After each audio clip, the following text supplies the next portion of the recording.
हाँ जी, good morning. Good morning. चलो जी, अच्छा आपके साथ कुछ बातें करते हैं।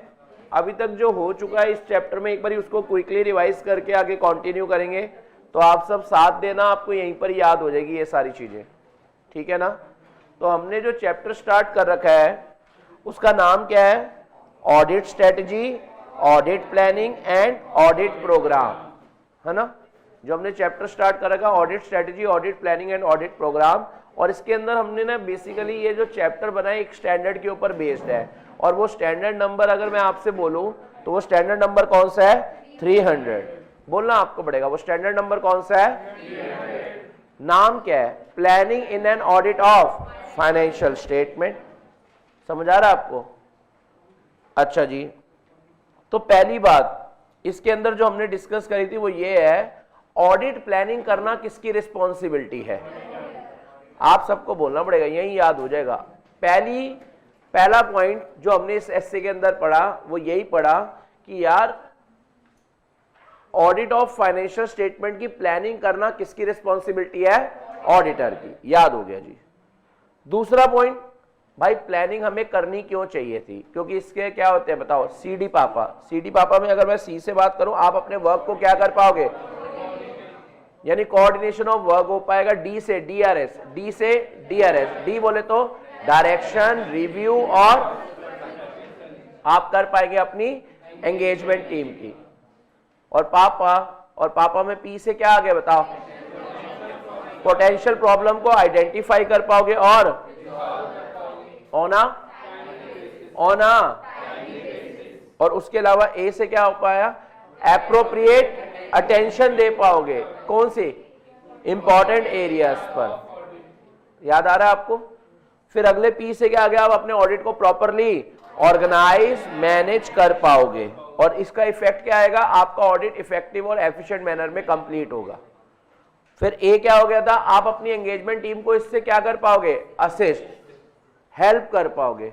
यानी आपको किस चीज में हेल्प होगी? Selection of engagement team. आप अपनी engagement team according to capabilities वगैरह सिलेक्ट कर पाओगे। बोल बेटा, यहां तक का पॉइंट स्प्राइट है? बहुत बढ़िया। फिर हमने बोली थी एक और बात, ऑडिट प्लान किस पर बेस्ड होते हैं? तो जवाब आया क्या?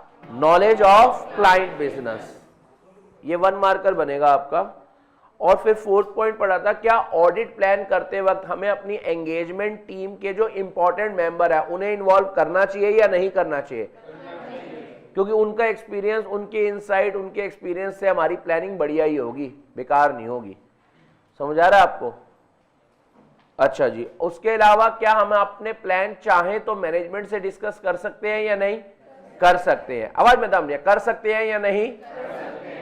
हम अपने प्लान मैनेजमेंट से डिस्कस कर सकते हैं। लेकिन एक बात का आपको ध्यान रखना है, आप मैनेजमेंट से प्लान डिस्कस करो लेकिन किसी भी हालत में आपकी ऑडिट इफेक्टिवनेस कम नहीं होनी चाहिए। ऑडिट इफेक्टिवनेस से कॉम्प्रोमाइज नहीं होना चाहिए। इस बात का आपको ध्यान रखना पड़ेगा। फिर हमने पढ़ा था कि ऑडिट प्लान में क्या क्या कवरेज होनी चाहिए। मतलब ऑडिट प्लान में ये सब तो होना ही चाहिए। मतलब इसके ऑडिट प्लान के अंदर आप इन 4 चीजों पे तो प्लानिंग करोगे ही करोगे। इसके अलावा और चीजों पर भी कर लेना, ठीक है ना। उसके अलावा और चीजों पर भी कर लेना, लेकिन इन 4 चीजों की कवरेज आपके प्लान्स में होनी चाहिए। समझ आ गया आपको? पहला, आपको क्या करनी है? नॉलेज लेनी है। आपको क्या करनी है?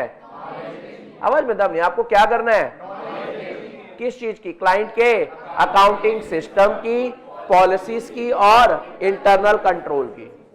समझ आ रहा है आपको?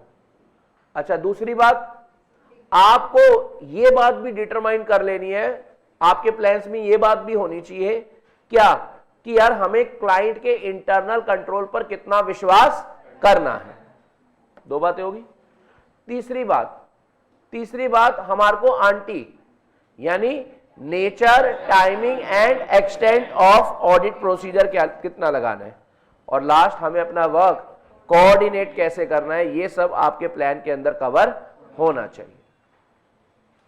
फिर मैंने आपके साथ एलिमेंट्स ऑफ प्लानिंग स्टार्ट करे थे, अगर आपको याद हो। अगर मैंने आपके साथ क्या स्टार्ट करे थे?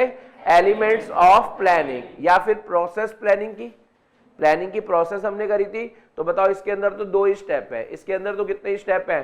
2। पहले का नाम है प्रिलिमिनरी एंगेजमेंट एक्टिविटी, आवाज में दम नहीं, पहले का नाम है आवाज में दम नहीं, पहले का नाम है। और इसके अंदर बताओ प्रिलिमिनरी एंगेजमेंट एक्टिविटी कितनी है? 3। क्या कहते हैं? 220, 220, 210। तो पहला 220 बताओ क्या कहता है? हमें क्या देखनी है कि हमें क्लाइंट के साथ रिश्ता रखना है या नहीं रखना, यानी हम रिश्ता कंटिन्यू करें या ना करें। तो ये डिपेंड करता था, हमें इंटीग्रिटी देखनी होती थी किसकी? सामने वाले के, यानी की मैनेजमेंट की, उसके ऑनर्स की और उसके टीसीडब्ल्यूजी की। और दूसरा हमें कंपिटेंस और कैपेबिलिटीज देखनी होती थी अपनी एंगेजमेंट टीम की, और वो मैटर्स जो पहले कभी अराइज हुए उनका भी ध्यान रखकर ही डिसाइड करना है कि क्लाइंट के साथ रिश्ता रखना है या नहीं। फिर दूसरा क्या कहता है? आपको क्या चेक करनी है? Ethical requirement including independence. Very good, ethical requirement including. और जब मैं एथिकल रिक्वायरमेंट बोलता हूं तो उसका मतलब क्या होता है? OIPCC। आवाज में दम नहीं है, क्या? ओ से क्या आ गया? ओ से क्या आ गया? मतलब ऑडिटर को जो ऑडिट करना है, ऑडिटर को जो ऑडिट करना है वो कैसे करना है? In an unbiased manner. I say क्या आ गया? Integrity. Auditor should be honest and straightforward in his approach to auditing. समझ आ रहा है आपको? पी से क्या हो गया? ऑडिटर कुछ ऐसा मत करना कि डिसक्रेडिट फील हो टू द ICAI। अच्छा, सी से कॉन्फिडेंशियलिटी। ऑडिटर तुम्हें गली की चाची नहीं बनना, बातों के ढिंडोरे नहीं पीटने। जो पता चली है क्लाइंट के बारे में आपको काफी सीक्रेट पता चल गया है, वो बातें अपने पेट तक ही रखनी है, आगे तक नहीं पहुंचानी। और फिर क्या था? लास्ट क्या था? कंपिटेंस। कंपिटेंस रखनी है, ड्यू केयर आपको करनी है, आप योग्य होने चाहिए ऑडिट करने के लिए। यस और नो? उसके अलावा आपको इंडिपेंडेंस रखनी है, और इंडिपेंडेंस कैसी होनी चाहिए? In the mind as well as in the appearance. सुन रहा है ना तुम? 2 लेवल पर होनी चाहिए, माइंड में भी और भाई दिखने में भी बंदा कॉन्फिडेंट हो ना। यस और नो? अच्छा, फिर अब इंडिपेंडेंट रहेगा या नहीं रहेगा, उसके लिए हमेशा उसको क्या इकट्ठे करते रहने हैं? इंफॉर्मेशन पहले इकट्ठी करनी है और इवेल्युएट करनी है जो उसको क्या कर सकते हैं, उसकी इंडिपेंडेंस पर थ्रेट डाल सकते हैं। और फिर उन थ्रेट्स को क्या करने के लिए? एलिमिनेट या कम करने के लिए क्या अप्लाई करने चाहिए? सेफगार्ड, जो आपको हम चैप्टर नंबर 11 में पढ़ाएंगे। समझ आ रहा है आपको? फिर इसके बाद हमारा बताओ थर्ड क्या था भाई? एंगेजमेंट। याद है एंगेजमेंट? 2100 का सगन, उसमें से हमने मयंक को माइनस कर दिया था, हटा दिया था। मयंक पे मैंने बहुत जोर के काटा मारा। समझ आ रहा है आपको? समझ रहे हो आप?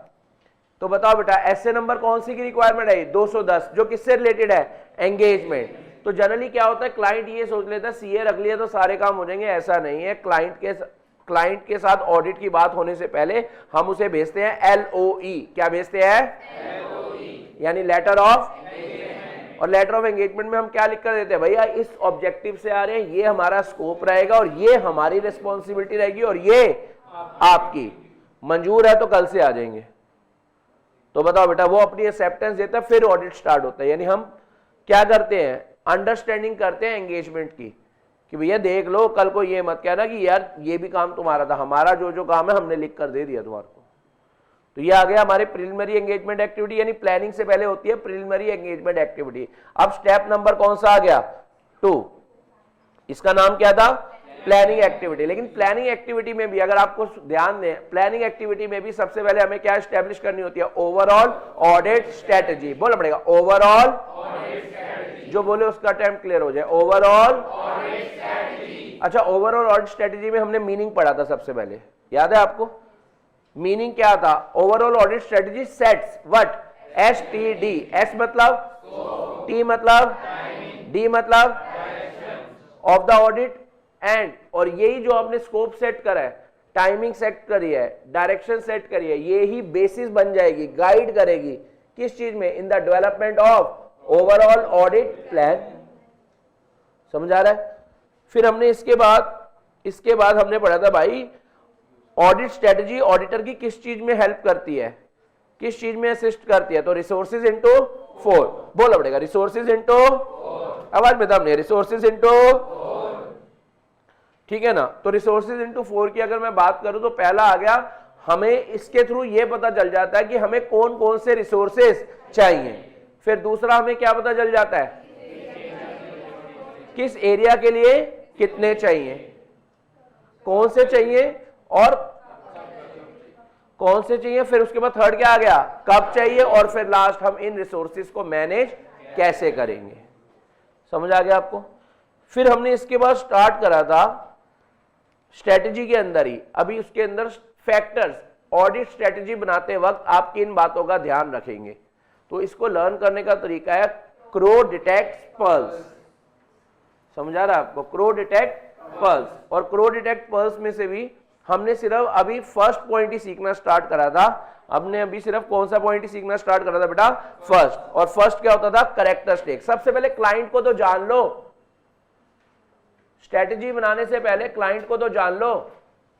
क्लाइंट को जानने के बाद आपको आपका स्कोप पता चल जाएगा, दायरा पता चल जाएगा ऑडिट का। तो यानी फर्स्ट फैक्टर जो आपने मेरे साथ लास्ट क्लास में स्टार्ट करा था, फर्स्ट फैक्टर जो आपने मेरे साथ लास्ट क्लास में स्टार्ट करा था वो क्या था बताओ।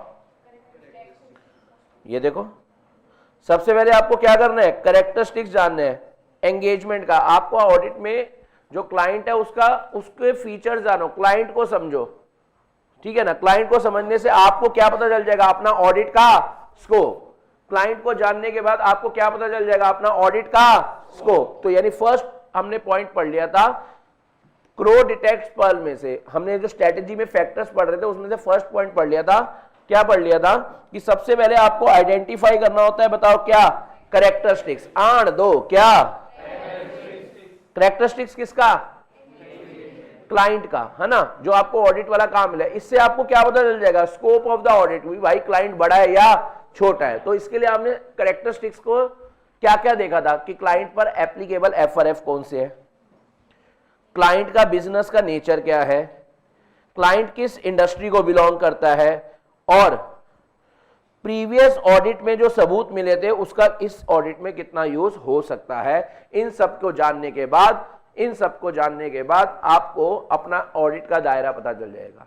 सर पिछले ऑडिट के सबूत इस बार ही काम आ जाएंगे, यानी हम इस क्लाइंट का पहले से भी क्या कर रहे हैं, ऑडिट। और मैं आपको एक बात बताऊं, राज की बात बताएं, वैसे तो राज को ही बतानी चाहिए, पर राज की जगह पर मैं बता रहा हूं आपको। जो SA 300 है ना, वो रैकरिंग ऑडिट के बेसिस के लिए बना हुआ है मेनली। SA 300 अगर आपसे कोई पूछ ले रैकरिंग ये किस ऑडिट के लिए बना है, इनिशियल ऑडिट के लिए बना है या रैकरिंग ऑडिट के लिए बना है, तो जवाब क्या आता है, रैकरिंग ऑडिट के लिए। ये मैं आपको लिखवा दूंगा, टेंशन नहीं लेनी। तो इसलिए तो बोला गया, क्या बोला गया बताओ, कि जो पुराने वाले कोई सबूत यूज हो पाएंगे या नहीं, या दोबारा से इस साल मेहनत करनी पड़ेगी। ये सबको डिटरमाइन करने के बाद ही आप क्या करना, स्ट्रेटजी बनाना। तो पहला स्ट्रेटजी समझ आ गया। सी से क्या आ गया, जल्दी बोलो, सी से क्या आ गया, कैरेक्टरिस्टिक्स। कैरेक्टरिस्टिक्स किसके देखने हैं, क्लाइंट के। और इससे आपको क्या पता, एंगेजमेंट कह लो, क्लाइंट कह लो, मतलब जो ऑडिट वाला काम मिला हुआ है। और इससे आपको अपना क्या पता चल जाएगा, स्कोप। तो पहला पॉइंट याद करो, identify the characteristics. Identify the, आवाज में दम नहीं, identify the of the engagement that define it's scope, ताकि आपको ऑडिट का दायरा पता चल जाए। और ये सब जानने के लिए आपको क्लाइंट की क्या क्या बातें जाननी होंगी, applicable FRF, nature of business, पहला एप्लीकेबल, दूसरा नेचर ऑफ, तीसरा इंडस्ट्री, किस इंडस्ट्री को बिलोंग करते, तेरा रेगुलेटर कौन है, उसने क्या क्या कह रखा है तेरे लिए, समझ आ गया। और fourth, expected use of audit evidences obtained under previous audit. यानी इससे हमारे को इशारा मिल रहा है कि SA 300 किसके लिए बना हुआ है, इनिशियल ऑडिट के लिए या रैकरिंग ऑडिट के लिए। समझ आ रहा है आपको। देखो मैं आपको एक और बात, इसकी एक और झलक दिखलाता हूं जिससे आपको और समझ आएगा। अगर आप प्रिलिमिनरी एंगेजमेंट एक्टिविटी देखो ना, अगर आप प्रिलिमिनरी एंगेजमेंट एक्टिविटी देखो तो यहां पर सिर्फ कॉन्टिन्यूअस की बात करी गई है, लेकिन अंदर ICAI ने एक्सेप्टेंस वर्ड का भी इस्तेमाल कर लिया, इसलिए मैंने आपको इनिशियल ऑडिट समझाया था। अगर आप मेन हेडिंग देखो ना, जो एसए में लिखी हुई है, स्टैंडर्ड में लिखी हुई है, वो यही लिखी हुई है क्या कि क्लाइंट के साथ रिश्ता कंटिन्यू करना है या नहीं, यानी पहले भी क्लाइंट के साथ अपना कोई रिश्ता था, क्लाइंट के साथ पहले भी अपना कोई रिश्ता था, तभी तो कंटिन्यू की बात कर रहे हैं। अगर आप आईसीआई, अगर आप स्टैंडर्ड एसए 300 की हेडिंग देखोगे तो उसमें सिर्फ कंटिन्यू वर्ड लिखा हुआ है, लेकिन जब आप आईसीआई पे जाओगे तो उसने दोनों लिख दिए। समझ आ रहा है आपको? तो यानी ये एसए 300 किसके लिए बना है बताओ? रैकरिंग ऑडिट के लिए। रैकरिंग समझ गए ना आप? यानी आप उस क्लाइंट पर पहले भी ऑडिट कर चुके हैं और अब दोबारा भी कर रहे हैं। कुछ समझ आना स्टार्ट हो गया मेरे ख्याल से आपको, है ना बच्चे? चलो दूसरी चीज, दूसरा फैक्टर जो आपको ध्यान रखना है बेटा, पहला तो आपको समझ आ गया ना और लिख भी लिया था चार्ट पर, आप सब है ना? अच्छा, चार्ट कौन से पेज पे बना रहे? लगभग 2.5 2.6 पर, जहां भी आप बना रहे हो ना आप सब, तो वहां पर सेकंड लिखो बेटा। ये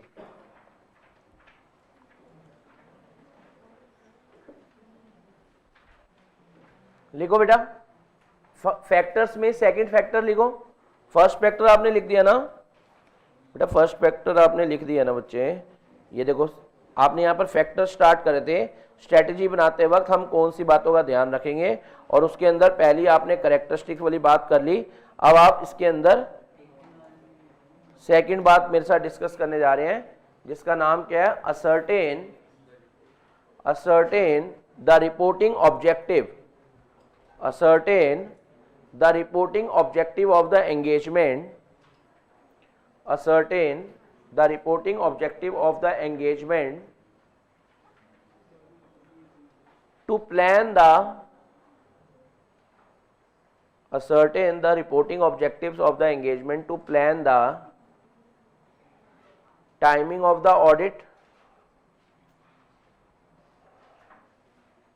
and nature of communication required। इस पेज पे जगह पूरी हो जाए, नेक्स्ट पेज पे चले जाना, कोई दिक्कत वाली बात नहीं है हमारे लिए, हम पेजेस की टेंशन नहीं लेते, ठीक है ना? चलो देखो, स्ट्रेटजी बना रहे हो, स्ट्रेटजी याद है? एचआर वाला काम कर रहे हो आप कि भाई कौन सा स्टाफ, कौन सा पार्टनर को ये वाला ऑडिट असाइन करना है और उसके साथ कौन कौन सी टीम जाएगी, कब कौन से लोग होंगे, ये सब कर रहे होते हो ना? तो भाई आपकी स्ट्रेटजी में ये बात भी तो इन्वॉल्व होनी चाहिए। ऑडिट का मेन ऑब्जेक्टिव क्या है? हमें क्या बनाकर देनी है? रिपोर्ट्स। तो भाई आपके माइंड में स्ट्रेटजी बनाते वक्त ये भी होना चाहिए। जैसे अब आप क्या कर रहे हो? भाई मैं मई 24 की प्लानिंग कर रहा हूं, मैं मई 24 के लिए प्लानिंग कर रहा हूं, तो आपके पास एक डेट है ना, एक टाइमलाइन है ना, भाई यहीं तक ये सब कुछ कर लेना मुझे, उसके अंदर मेरे को कोर्स भी कंप्लीट कर लेना, मुझे रिवाइज भी कर लेना, मुझे पेपर भी प्रैक्टिस कर लेना, मुझे आरटीपी भी कर लेनी, मुझे एमटीपी भी कर लेनी है, और उसके बाद अल्टीमेटली मैं मई 24 में पेपर लिख रहा हूंगा या लिख रही होंगी। ही इंक्लूड शी, जीसीए। समझ आ रहा है ना आपको? Section number 13, very good. मैं बताऊं, सुनो जो मैं कहना चाह रहा हूं, मैं जो कहना चाह रहा हूं, आपको पता ना अल्टीमेट मुझे रिपोर्ट इस समय तक देनी है और इस तरह की रिपोर्ट देनी है। एक अकाउंट्स की रिपोर्ट देनी है, एक कॉस्टिंग की रिपोर्ट देनी है, एक लॉ की रिपोर्ट देनी है, एक ऑडिट की रिपोर्ट देनी है, एक टैक्स की रिपोर्ट देनी है और एक एफएमएसएम की रिपोर्ट देनी है।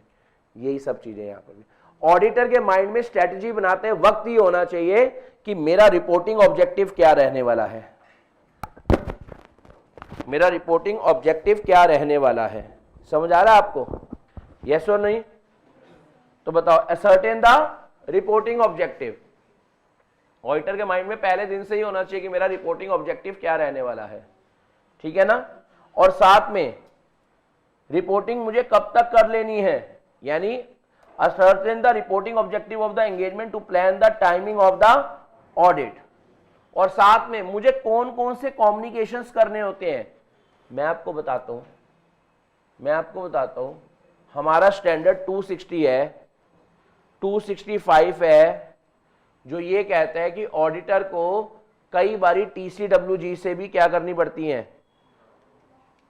टीसीडब्ल्यूजी समझते हो ना आप? क्या दोष चार्ज विद, तो ये सब उसके माइंड में होना चाहिए, मुझे किस किस से क्या क्या बातें करनी है और कब तक रिपोर्ट वगैरह बनाकर देनी है। तो स्ट्रेटेजी बनाते वक्त देखो, क्रो में आरओ से समझ रहे हैं रिपोर्टिंग ऑब्जेक्टिव, आरओ से समझ रहे हैं आप? क्या बोलो, यस और नो? तो देखो जरा, रिपोर्टिंग ऑब्जेक्टिव्स, इसमें मेन कीवर्ड समझ आ गया आपको। पहले में आया था कैरेक्टरिस्टिक्स, और कैरेक्टरिस्टिक्स से हमारे खुद के ऑडिट का स्कोप पता चलता है। दूसरा आपको समझ आ रहा है बच्चे क्या, रिपोर्टिंग ऑब्जेक्टिव, यानी लिखना। मैं पहले थोड़ा सा आपको हिंदी में थोड़ा सा समझाने के लिए लिखवाऊंगा, ताकि फिर उसके बाद आपको एग्जाम्पल बहुत आसानी से समझ आ जाए। यानी स्ट्रैटेजी बनाते वक्त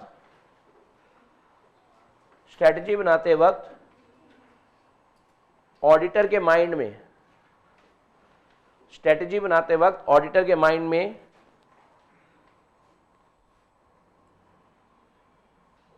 रिपोर्ट कब तक देनी है, यानी किस टाइम पर देनी है,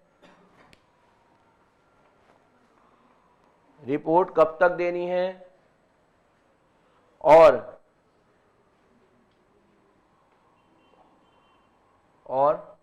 किस फॉर्म ऑब्लिक मोड में देनी है,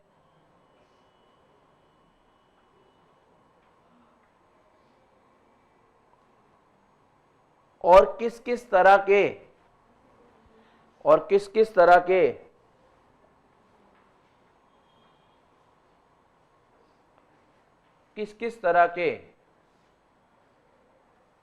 कम्युनिकेशन करने हैं, होने चाहिए। समझ आ रहा है आपको? बोलो बेटा यस और नो। किस किस तरह के कम्युनिकेशन करने हैं, होने चाहिए। ठीक है जी। यानी आप ये भी कह सकते हो mode and timing and mode of communication क्या क्या करना है ऑडिटर के माइंड में, ये भी होना चाहिए स्ट्रेटजी बनाते वक्त। क्लाइंट को तो समझना है, अपने स्कोप को तो देखना है, लेकिन साथ में ये भी होना चाहिए। तो देखो, तो इसको लर्न करना है तो वैसे लर्न भी करा देते हैं। ईडी डॉट, ईडी का तो आपका आजकल वैसे ही बहुत ज्यादा सुनते हो, ईडी ने छापा मारा, समझ आते हैं ना आपको। और डॉट, फुल स्टॉप लगा देते हैं, जहां ईडी चले जाए उस बंदे के आगे फुल स्टॉप, डॉट लग जाती है, फिर वो आगे कभी जिंदगी में बढ़ नहीं पाता। आप देख लो कितने मंत्री गए, ईडी जहां जाएगी डॉट लगा देगी। ये इसका निमोनिक है, इधर आ जाओ, ईडी डॉट। देखो दो तरह के बच्चे होते हैं, मैं आपको बताकर चलूं, आपको पता होनी चाहिए फर्स्ट डे से ही सारी बातें, मैं तो ऐसा ही हूं। कुछ बच्चे होते हैं हमें निमोनिक चाहिए, कुछ होते हैं हमें निमोनिक नहीं चाहिए, दो तरह के बच्चे होते हैं। तो मैं बेटा लिखवा देता हूं, जिसको चाहिए वो यूज कर लेना, जिसको नहीं चाहिए वो लिख कर रख लेना, वो एंड में कह देगा हाँ मुझे चाहिए। समझ आ रहा है आपको? क्योंकि स्टार्टिंग में ना हम बहुत ज्यादा होता है, अरे सीए है हम करके दिखाएंगे। जब इंटर में आते हो 4-5-6 महीने होते हैं, फिर थोड़ा सा लेवल आपका डाउन हो रहा होता है, फिर उस समय कहते हो भाई कोई हेल्प मिल जाए तो काम बन जाएगा। बेटा ये हेल्प मिलेगी आपको।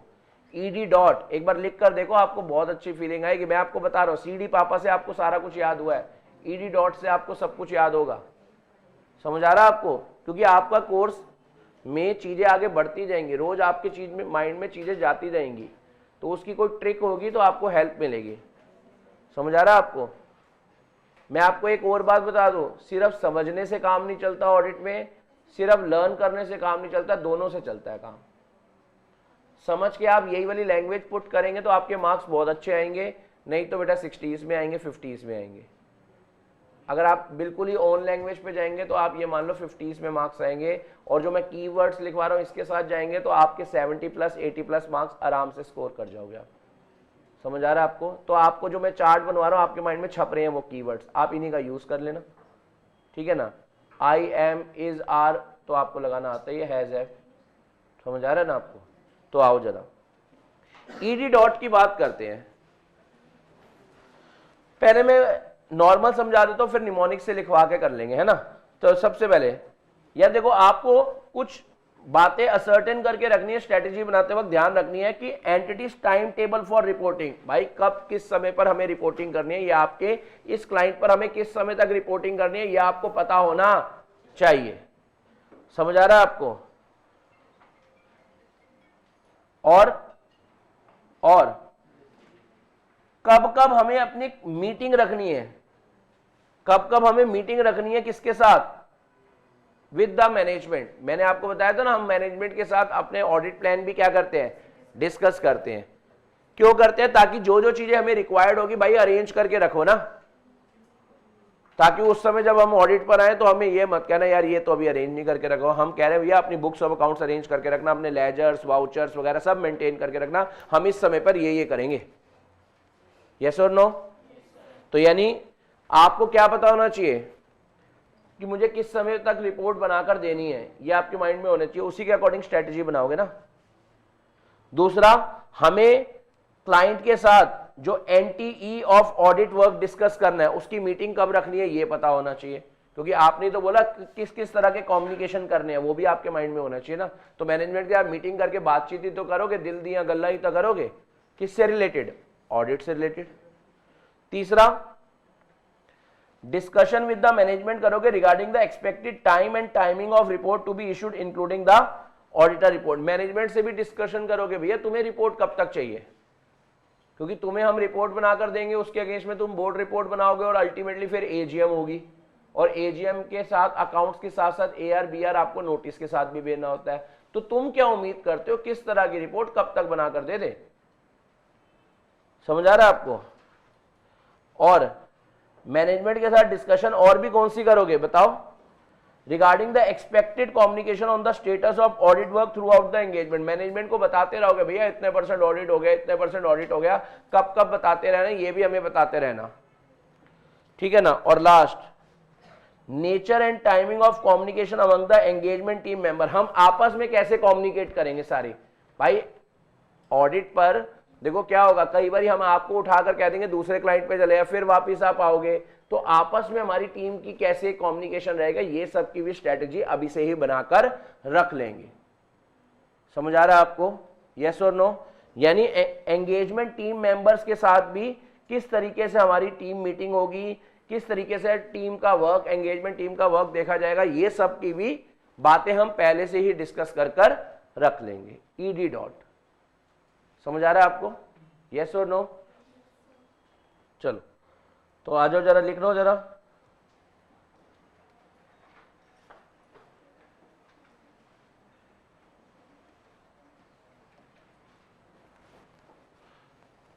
ED dot. सबसे पहले क्या हो गया? आ जाओ। मेन तो आपको बात समझ आ गई ना, स्ट्रेटेजी बनाते वक्त आप क्या क्या सोचोगे, क्या क्या माइंड में होना चाहिए, उसके अकॉर्डिंग स्ट्रेटेजी बनाओ। तो पहले ई से लिखेंगे, क्या लिखेंगे? Expected nature and timing of communication among engagement team members. Expected nature and timing of communication among engagement team member. हम एंगेजमेंट टीम मेंबर से कब कब मीटिंग रखेंगे, यानी बोला होगा ना, जैसे हमने बोल दिया भाई हर 15 दिन में हमारी टीम की एक मीटिंग होगी, क्योंकि सीए तो रोज जाता नहीं है, जाता तो स्टाफ है या आर्टिकल्स है, तो उनको बता दिया हर 15 दिन में हमारी मीटिंग होगी और हर 15 दिन में मैं तुम्हारा काम चेक करूंगा तुमने क्या क्या करा हुआ है। स्ट्रेटेजी में ये इन्वॉल्व करवाओगे ना, इस बात का ध्यान रखोगे ना कितने दिनों में मिलना है, क्योंकि जो चार्टर्ड अकाउंटेंट होता है वो रोज रोज नहीं जाता, वो तो कभी कभार 15 दिन महीने में एक बार ही जाता है। तो आपको अपनी टीम को बताना होगा कि तुमसे मिलना, बातें करना बड़ा अच्छा लगता है, क्या है ये, क्यों है ये, हाँ मगर जो भी है बड़ा अच्छा लगता है, इस दिन मिलेंगे, पहले से ही बता देना। समझ आ गया आपको? अच्छा, डी से क्या आ गया? डी से क्या आ गया बताओ? डिस्कशन करोगे किसके साथ? तो लिखो जरा, डिस्कशन विद द मैनेजमेंट। बोलना पड़ेगा डिस्कशन विद द, और ये डिस्कशन किससे रिलेटेड होगी? Regarding the expected communication on the status of work through out the engagement. पूरे ऑडिट के दौरान आपको स्टेटस बताते रहेंगे कि इतना काम हो गया, इतना काम हो गया, इतना काम हो गया। तो लिख लो जरा डी से, डिस्कशन विद द मैनेजमेंट करोगे regarding expected communication on the status of audit work throughout the engagement.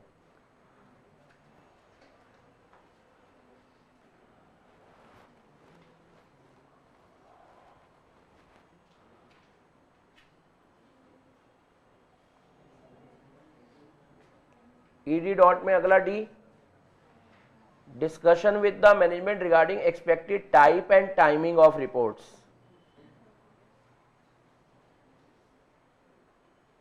अगले डी से क्या आ गया? मैनेजमेंट के साथ डिस्कशन करोगे किस तरह की रिपोर्ट होगी और किस टाइमिंग पर होगी इशू, डिस्कशन करना कि भाई हम इस तरह की रिपोर्ट इतने समय तक आपको बना कर दे देंगे।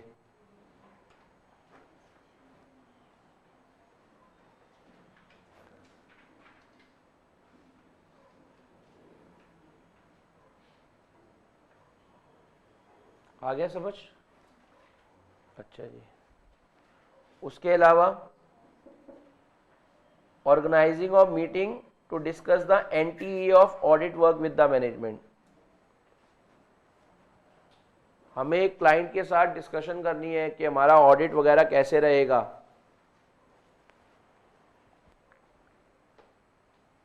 और टी से क्या हो गया? The entities time table for reporting. तो क्रो में सी से हो गया कैरेक्टरिस्टिक्स, आर से क्या हो गया? Reporting objective. डब्ल्यू का मतलब मयंक है, मतलब हमें इसे क्या करना है? इग्नोर। ठीक, बन गए नोट्स आपके?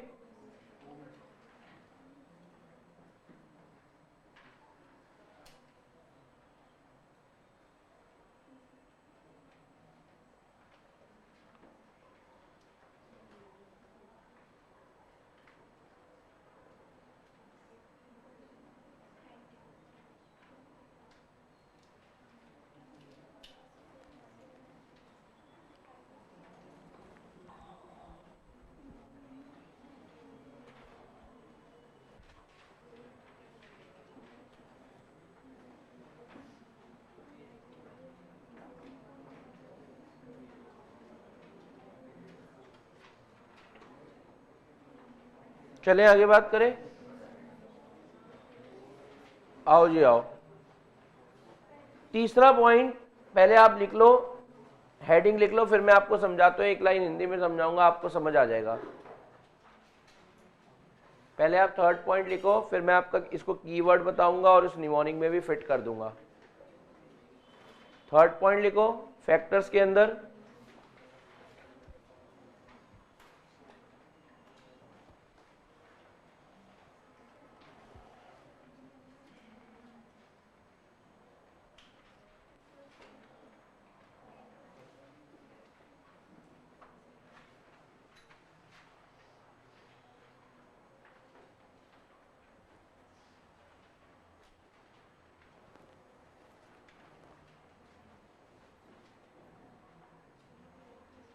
चलो समझाऊं? 2 मिनट लगेंगे, इधर ध्यान दो सारे बच्चे। स्ट्रेटजी बनाते वक्त, ऑडिट स्ट्रेटजी बनाते वक्त, ऑडिट स्ट्रेटजी बनाते वक्त ऑडिटर अपने माइंड में ये बातें भी रखेगा कि कौन कौन सी ऐसी जगहें होंगी, कौन कौन से ऐसे एरिया होंगे जहां पर हमारी टीम की एफर्ट, एंगेजमेंट टीम की एफर्ट ज्यादा लगने वाली है। उस हिसाब से उस समय उतने ज्यादा बंदे रखेगा ना वहां पर। ऑडिट स्ट्रेटजी में क्या सेट होता है? स्कोप, हमारा क्लाइंट कितना बड़ा है, किस टाइमिंग पर कौन सा स्टाफ जाएगा। तो भाई जो सिग्निफिकेंट एरिया जब आएंगे हम ज्यादा बंदे लगा देंगे, नॉन सिग्निफिकेंट पे कम। तो यानी ऑडिटर स्ट्रेटजी बनाते वक्त माइंड में ये भी रखे, ऑडिटर स्ट्रेटजी बनाते वक्त माइंड में ये भी रखे, क्या भी रखे, कि यार कौन कौन से ऐसे एरिया हैं जहां पर हमारी एंगेजमेंट टीम की एफर्ट ज्यादा लगेगी। लिख लो यार, ये बात हिंदी में लिख लो, फिर तो एग्जाम्पल तो लिखवा ही देंगे आपको, कोई दिक्कत नहीं, क्योंकि ये हिंदी ही आपके काम आएगी। लिखवाऊं?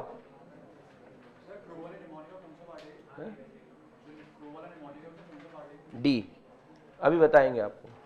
ये डी से हो गया डायरेक्टिंग, डी से हो गया क्या? Directing the engagement team efforts. तो हमने जो बनाया हुआ ना क्रो में, अभी लिखवा दूंगा, एट द एंड लिखवा दूंगा ऊपर। डी से क्या आ गया बताओ? डी से डायरेक्टिंग एंगेजमेंट टीम एफर्ट्स। समझ आ रहा है आपको? कीवर्ड इसका है directing engagement team effort.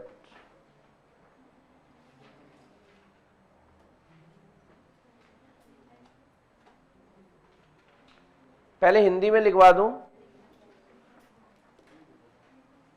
Auditor को यह भी माइंड में रखना है कि कौन कौन से ऐसे एरियाज हैं कौन कौन से ऐसे एरियाज हैं जहां पर, कौन कौन से ऐसे एरियाज हैं जहां पर हमारी एंगेजमेंट टीम की एफर्ट्स ज़्यादा लगेंगी।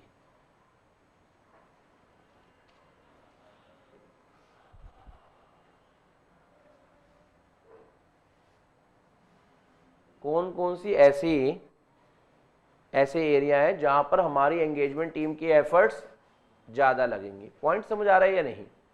फिर मैं आपको बता तो दूंगा। देखो अब मैं आपको बताता हूँ इसके एग्जांपल्स लर्न करने का तरीका है। देखो लोगों के होते हैं बॉस, हमारे हैं बॉस।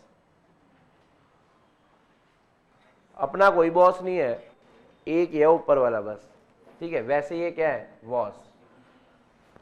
वॉस में VOSS, VOSS, वॉस।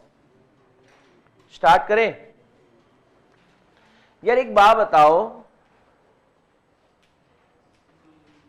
हमारी एफर्ट डिपेंड करती है ना वॉल्यूम ऑफ ट्रांजैक्शंस पर। अब जरा सुनना, क्लाइंट का इंटरनल कंट्रोल बेकार है तो आपकी एफर्ट उस हिसाब से ज्यादा लगेगी। फिर क्लाइंट के इंटरनल कंट्रोल रोबस्ट है, एकदम फर्स्ट क्लास, ठीक है, तो बताओ अगर फर्स्ट क्लास है तो आपकी एफर्ट कम लगेगी। तो ये सब आपको माइंड में रखना पड़ेगा ना। देखो दो तरह के इंटरनल कंट्रोल क्लाइंट पर हो सकते हैं। एक तो हो सकते हैं एकदम फर्स्ट क्लास, बाकी सब फर्स्ट क्लास है, हाँ कसम से, ऐसे वाले भी हो सकते हैं। या फिर बाकी सब ठीक बस चल रहा है, दोनों में से कुछ भी हो सकता है ना। उसके अकॉर्डिंग हमारी एफर्ट होगी। यस और नो? तो आ जाओ जरा, क्या कह रहे हैं?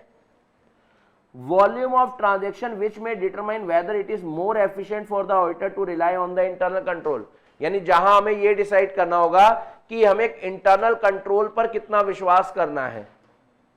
समझ आ रहा है? क्योंकि इंटरनल कंट्रोल पर हम पूरी जी जान लगा देंगे इंटरनल कंट्रोल को इवैल्यूएट करने के लिए, कि अगर हमारे को पता चल गया कि इंटरनल कंट्रोल बढ़िया है, फिर हमारी वॉल्यूम ऑफ ट्रांजैक्शन उस अकॉर्डिंग चेकिंग होगी। बेकार है तो उस अकॉर्डिंग हो जाएगी। समझ आ रहा है आपको?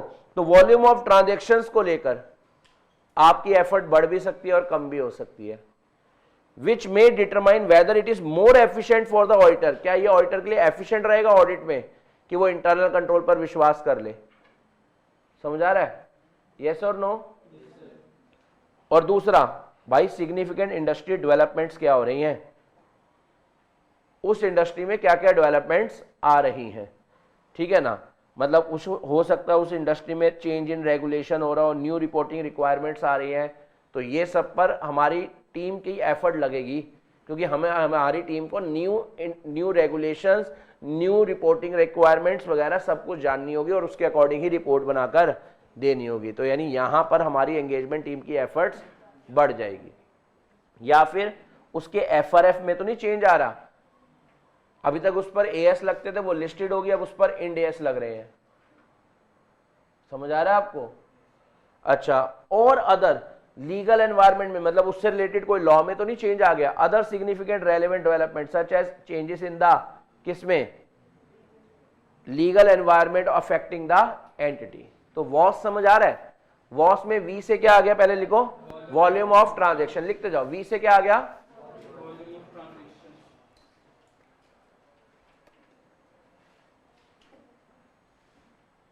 V से आ गया वॉल्यूम ऑफ ट्रांजैक्शन। अच्छा, O से other significant relevant development, other significant relevant requirement, ऐसे लिख लेना, ताकि आपको ना जब आप लिख लोगे ना, देखो जब तक लिखा नहीं होता तब तक ही वो चीज हैवी लग रही होती है, लिखने के बाद बहुत हल्की लगेगी। लिख लिया डेवलपमेंट, तो फिर इसके अंदर लिख देना ऐसे, चेंज इन LR, LR लिख दोगे लीगल रिक्वायरमेंट। समझ आ रहा है? ब्रैकेट में ऐसे लिख दो या ऐसे, ताकि अगला पॉइंट भी याद रहे। फिर S से क्या लिखोगे, ये आपको पता है ना, ये चेंज का सिंबल होता है। चले S से बात करें। S से क्या आ गया, सिग्निफिकेंट इंडस्ट्री डेवलपमेंट। और फिर आप क्या लिख सकते हो, change in what, industries regulation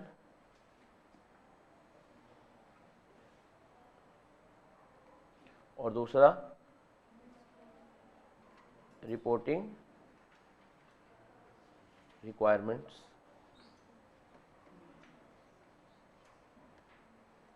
फिर ऐसे ही अगले एस से बना लोगे तो बेटा याद हो जाएंगे,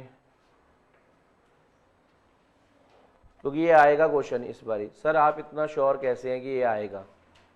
क्योंकि ये चीज़ पहले सिर्फ बताऊं क्या होती थी, हेडिंग होती थी, अब उसके अंदर सबके अंदर एग्जाम्पल डाल दिए हैं, समझ आ रहा है? तो ये पूछ लेंगे, एक पर्टिकुलर पॉइंट पूछ लेंगे 4 मार्क्स में, 3 मार्क्स में, मैं आपको बता रहा हूँ 3 to 4 मार्क्स में कोई भी एक फैक्टर बोल देंगे कि हम ना ये सोच रहे हैं कि ऑडिट स्ट्रेटेजी बनाए, तो आप एंटिटी के बारे में क्या क्या समझना चाहेंगे ताकि आपका स्कोप आपको पता चल जाए, तो आप बता देना ये 4। रिपोर्टिंग ऑब्जेक्टिव से रिलेटेड स्ट्रेटेजी बनाते वक्त हम क्या क्या सोचेंगे बताओ, ईडी डॉट, समझ आ रहा है आपको?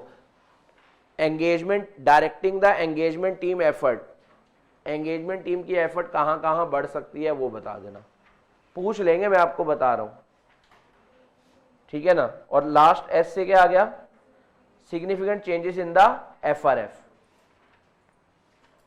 Significant changes in the FRF, समझ आ गया बॉस? बोलो बेटा यस और नो, ठीक है जी। पहले आप डी लिखो फिर, और डी का कीवर्ड है प्रिलिमिनरी एंगेजमेंट एक्टिविटीज। ये देखो पर्ल में यही है, पर्ल में आप देखोगे ना पहले 3 वर्ड यही हैं, प्रिलिमिनरी एंगेजमेंट एक्टिविटी।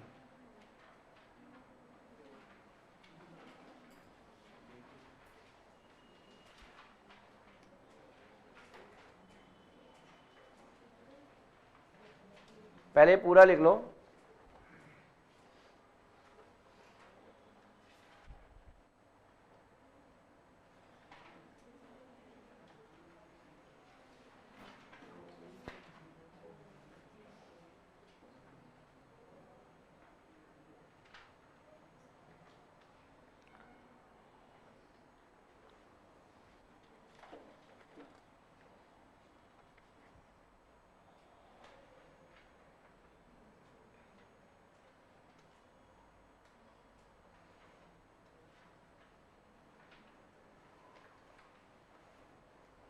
अच्छा वॉस के साथ साथ आप एक और निमोनिक भी कर सकते हो, टॉज,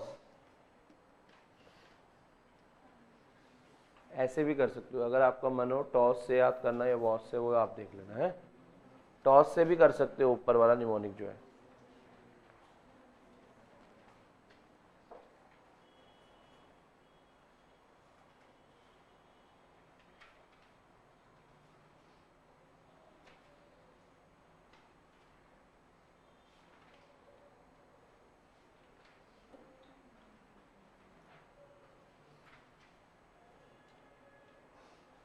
बना लिया हेडिंग? आओ जी आओ फिर। देखो यार स्ट्रेटेजी बनाते वक्त ऑडिटर और क्या माइंड में रखेगा, जो हमारा स्टेप नंबर 1 था, प्रिलिमिनरी एंगेजमेंट एक्टिविटी 220, 220, 210 के रिजल्ट्स क्या है, 210 के 220, 220 और 210 के रिजल्ट्स क्या है, उनको दिमाग में रखेगा, यस और नो? ठीक है ना, कि मुझे क्लाइंट क्या रिश्ता रखना है नहीं रखना, या थोड़ा मैटर्स वगैरह जो अराइज हुए थे उनका क्या करना, उसके हिसाब से स्ट्रेटेजी बनाएगा ना। और हो सकता है हम सेम क्लाइंट का पहले कोई और भी काम करते हो, हम उनकी रिटर्न्स भरते हो, इनकम टैक्स की रिटर्न भरते हो, हम जीएसटी, इस बार हमारे को ऑडिट वाला काम मिल रहा है, हम पहले उनका टैक्स का काम करते थे, या पहले हो सकता है हम उनका अकाउंटिंग का काम करते थे, हो सकता है हम उनके क्या कहते हैं सर्विस प्रोवाइडर थे, हम उनको सैलरी वगैरह की शीट बनाकर देते थे। तो यार उस वक्त की बातें भी दिमाग में रखो ना, क्योंकि आप इससे अदर वेज, अदर एंगेजमेंट्स भी तो आप हो सकता है उसके लिए कर रहे हो।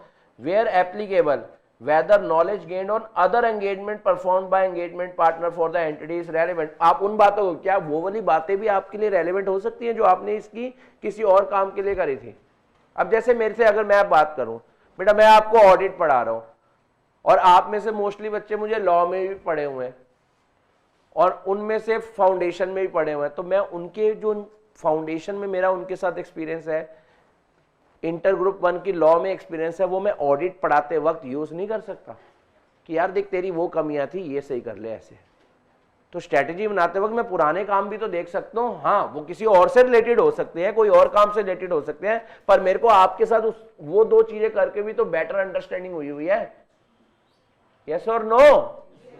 तो यही तो कह रहे हैं। Results of preliminary engagement activities बोलना पड़ेगा, रिजल्ट्स ऑफ वो देखो, उनको कंसीडर करो, और वो नॉलेज जो आपने अदर एंगेजमेंट परफॉर्म करी थी ना क्लाइंट की कभी पहले, वो भी कंसीडर करो। यार पहले भी तो मैं इनका काम कर चुका हूं ना, ये वाला ऑडिट नहीं करा, कोई और काम करा, पर पता तो चला है ना। कह रहे उनका भी यूज करो स्ट्रेटेजी बनाते वक्त। समझ आ रहा है आपको?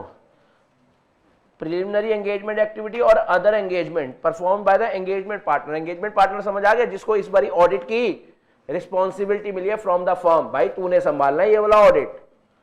समझ गए ना आप? एंगेजमेंट पार्टनर शब्द क्लियर हो रहा है ना आपको? ठीक है ना? तो ये आपको पॉइंट समझ आ गया। अब इसके एग्जांपल्स देखो क्या है। देखो results of previous audit that involved evaluating operating effectiveness of internal control including the nature of identified deficiency and action taken to address them। देखो पिछले ऑडिट में आपने क्लाइंट को इंटरनल कंट्रोल की कमियां बताई थी। देखो आप पिछले साल क्लाइंट के इंटरनल कंट्रोल के ऊपर चेकिंग कर चुके हो। ध्यान देना, मैंने आपको क्या बोला, ये प्लानिंग वाला एसए कौन से ऑडिट पर है, इनिशियल या रैकरिंग? इनिशियल या रैकरिंग? तो देखो ना क्या कह रहे हैं भाई, आपने ना पिछले साल क्लाइंट के यहां पर इंटरनल कंट्रोल की एक एक चीज चेक कर रखी है। अब दोबारा सेकंड ईयर में भी आप क्लाइंट के इंटरनल कंट्रोल वैसे के वैसे ही हैं, बस आपने जो कमियां बताई थी अब वो देख लेना ना कि कमियां के खिलाफ एक्शन लिए हैं मैनेजमेंट ने या नहीं लिए। समझ आ रहा है आपको? यस और नो? तो यही तो कह रहे हैं। रिजल्ट देख लेना जो प्रीवियस ऑडिट में जिसमें आपने ऑपरेटिंग इफेक्टिवनेस ऑफ क्लाइंट के इंटरनल कंट्रोल बताई थी और जो कमियां बताई थी उसके खिलाफ क्या एक्शन लिए गए वो सब देख लेना। पूरा इंटरनल कंट्रोल दोबारा से चेक करने की क्या जरूरत है, जो कमियां वाले पार्ट थी जहां जहां कमी थी वही देख लो, सुधर गई है तो यानी इंटरनल कंट्रोल बढ़िया हो गया, नहीं तो वैसे के वैसे ही है। समझ आ रहा है आपको? और उसके अलावा एक वर्ड आपको सिखा रहा हूं, प्रोफेशनल स्केप्टिसिज्म। प्रोफेशनल स्केप्टिसिज्म, एक बार वर्ड बोलो बेटा, क्या? ये नया वर्ड आया आपके उसमें, आप जरा कहां पर जाओगे? ज्ञान की बात सर हम बुक में कहां लिखे? बेटा देखो आप लास्ट पेज पे लिखना, लास्ट या सेकंड लास्ट या थर्ड लास्ट पे लिखना, क्योंकि आप स्टार्टिंग में जगह है आपके पास, बता देते हैं, एक मिनट रुको, क्योंकि वहां तो आप एससी की लिस्ट बना रहे हैं ना, वहां आप एससी की लिस्ट बना रहे हैं तो एंड में लिख लो ना, क्या दिक्कत है? एंड में बना लो, मैं आपको बताता हूं, इस बुक के एंड में बना लो, आप सबसे आखिरी पेज पे लिख लो ये वाला पॉइंट, और जो पहले लिख चुके हैं वो भी इसके पहले में लिख लेना अपने हिसाब से। समझ रहे हैं आप? पहले भी तो 10 12 15 पॉइंट आपको लिखवा चुका ना वर्ड्स के, आखिरी में लिख लो, कोई दिक्कत वाली बात नहीं है। हाँ जी, समझ रहे हैं आप मेरी बात? पेजेस बहुत है, आपके पास कमी नहीं पड़ेगी पेजेस की, पेजेस बहुत है, 300 पेजेस, 310 पेजेस की बुक है, 310 पेजेस लिखने के लिए रजिस्टर दे रखा अंदर ही, पेजेस नहीं कम पड़ेगा। तो ये सबसे आखिरी में लिख लो, वर्ड लिखना। ज्ञान की बात में अब क्या लिखोगे बताओ, बड़े दिन बाद इसके दर्शन हुए, वर्ड क्या है?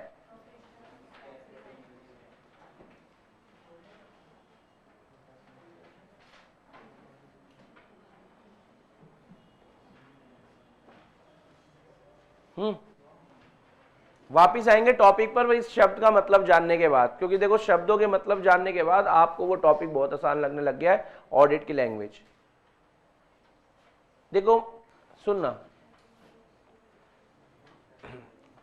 ये आपके साथ भी हो सकता है या कभी हुआ भी हो। आपके पेरेंट्स ना आंखें बंद करके आपके ऊपर विश्वास करके चलते हैं, पर अगर आपने अपने पेरेंट्स को एक बार ही धोखा दे दिया किसी भी मैटर पर, आप समझ रहे हैं, फिर उसके बाद अब वो आपको कौन सी निगाहों से देखते हैं? यही प्रोफेशनल स्केप्टिसिज्म है। फिर वो आपकी बात सीधा सीधा मान जाते हैं या हर बात पे क्वेश्चनिंग करते हैं आपसे? यही है professional skepticism, where auditor does not accept anything without any reasonable justification. Justification दे, लेट क्यों हुआ है, लेट क्यों हुई, समझ आ रहा है आपको? अच्छा भला सब सही चल रहा होता है, लेकिन अगर ऑडिटर को नजर के सामने जिगर के पास कोई फ्रॉड दिख जाता है, फिर ऑडिटर की निगाहें बदल जाती है। वैसे तो ऑडिटर क्लाइंट की सारी बातों पर विश्वास करके चल रहा था, लेकिन अचानक से, कैसे अचानक से अगर उसकी नजर के सामने और जिगर के पास कुछ ऐसी चीज दिख जाए कि यार ये तो फ्रॉड कर रहे हैं, ये तो मुझे धोखा दे रहे हैं, ये तो दगाबाज है, तो उस सिचुएशन में ऑडिटर का नजरिया बदल जाएगा। फिर ऑडिटर कुछ भी बात क्लाइंट की ऐसे मानेगा नहीं जब तक उसके पीछे क्या नहीं होगी, रीजनेबल जस्टिफिकेशन। समझ आ रहा है आपको? यस और नो? आवाज में दम काहे नहीं है? यस और नो? तो प्रोफेशनल स्केप्टिसिज्म, प्रोफेशनल स्केप्टिसिज्म क्या होती है? जहां पर ऑडिटर क्या कह रहा है, मैं आपकी कोई भी बात ऐसे नहीं मानूंगा जब तक उसके पीछे क्या नहीं होगी, बताओ। ये देखो, लिखना जरा। प्रोफेशनल स्केप्टिसिज्म की पहले डेफिनेशन लिखो। Professional skepticism refers to an attitude, मतलब ऑडिटर का एटीट्यूड बदल गया, that include a questioning mind. अब वो क्वेश्चनिंग माइंड पर चला गया, ऐसा क्यों, ऐसा क्यों। प्रोफेशनल स्केप्टिसिज्म वर्ड का मतलब लिख लो, it refers to an attitude that includes, मतलब ऑडिटर के एटीट्यूड में अब क्या आ गया, एक क्वेश्चनिंग माइंड, हर बात पर क्यों, ऐसा क्यों। भाई आप कह रहे हो रोज लेट जाते थे, कोई दिक्कत नहीं है, एक दिन मेट्रो स्टेशन पे पकड़े गए, उस दिन के बाद से पिताजी शक की निगाह से देखते हैं। समझ आ रहा है आपको? आप रोज लेट आते थे, कोई दिक्कत नहीं है, एक दिन, समझ गए, फिर उस दिन के बाद से आप पे हर बात पे लेट क्यों हो रहे हो, कहीं पार्टी तो नहीं कर रहे। समझ आ रहा है आपको? यही सब बातें हैं। प्रोफेशनल स्केप्टिसिज्म मतलब सामने वाले का, ऑडिटर का एटीट्यूड चेंज हो गया, इसमें उन्होंने हर बात पे क्वेश्चनिंग कर दिया। Being alert to the condition which may indicate कि दया कुछ तो गड़बड़ है। It refers to an attitude that includes a questioning mind, being alert to conditions which may indicate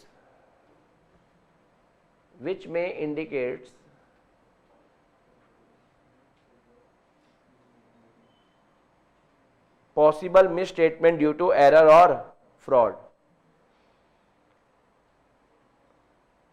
and a critical assessment, critical assessment समझ गए, investigation वाली approach होगी आपकी, पूछताछ का लेवल बढ़ गया। क्रिटिकल मतलब आप कोई बात को सीधे सीधे मान ही नहीं रहे, हर बात को क्रिटिसाइज कर रहे हो, नहीं भाई ऐसा नहीं हो सकता, प्रूफ कर ऐसा ही है। समझ आ रहा है आपको? अगर इन्वेस्टिगेशन के शब्द याद हो, इन्वेस्टिगेशन होती थी क्रिटिकल एग्जामिनेशन, ऑडिट तो क्या होती थी, इंडिपेंडेंट एग्जामिनेशन, लेकिन ऑडिटर का एटीट्यूड बदल गया। समझ आ रहा है आपको? तो critical assessment of what, audit evidence. बोलो जी बोलो, यहां तक क्या पॉइंट स्प्राइट है या नहीं है? पक्का वाला? वापिस आ जाए अपने टॉपिक पर। तो यहां पर हम क्या पढ़ रहे थे, ऑडिट स्ट्रेटेजी बनाते वक्त, इसको अगर प्रोफेशनल स्केप्टिसिज्म को अगर हिंदी में एक लाइन में लिखूं तो लिखना जरा, या इंग्लिश में सिंपल लैंग्वेज में लिखाऊं, where auditor does not accept anything without any reasonable justification. Professional scepticism के लिए एक और लाइन लिख लो, where auditor does not accept anything, where auditor does not accept anything without any reasonable justification, where auditor does not accept anything without any reasonable justification.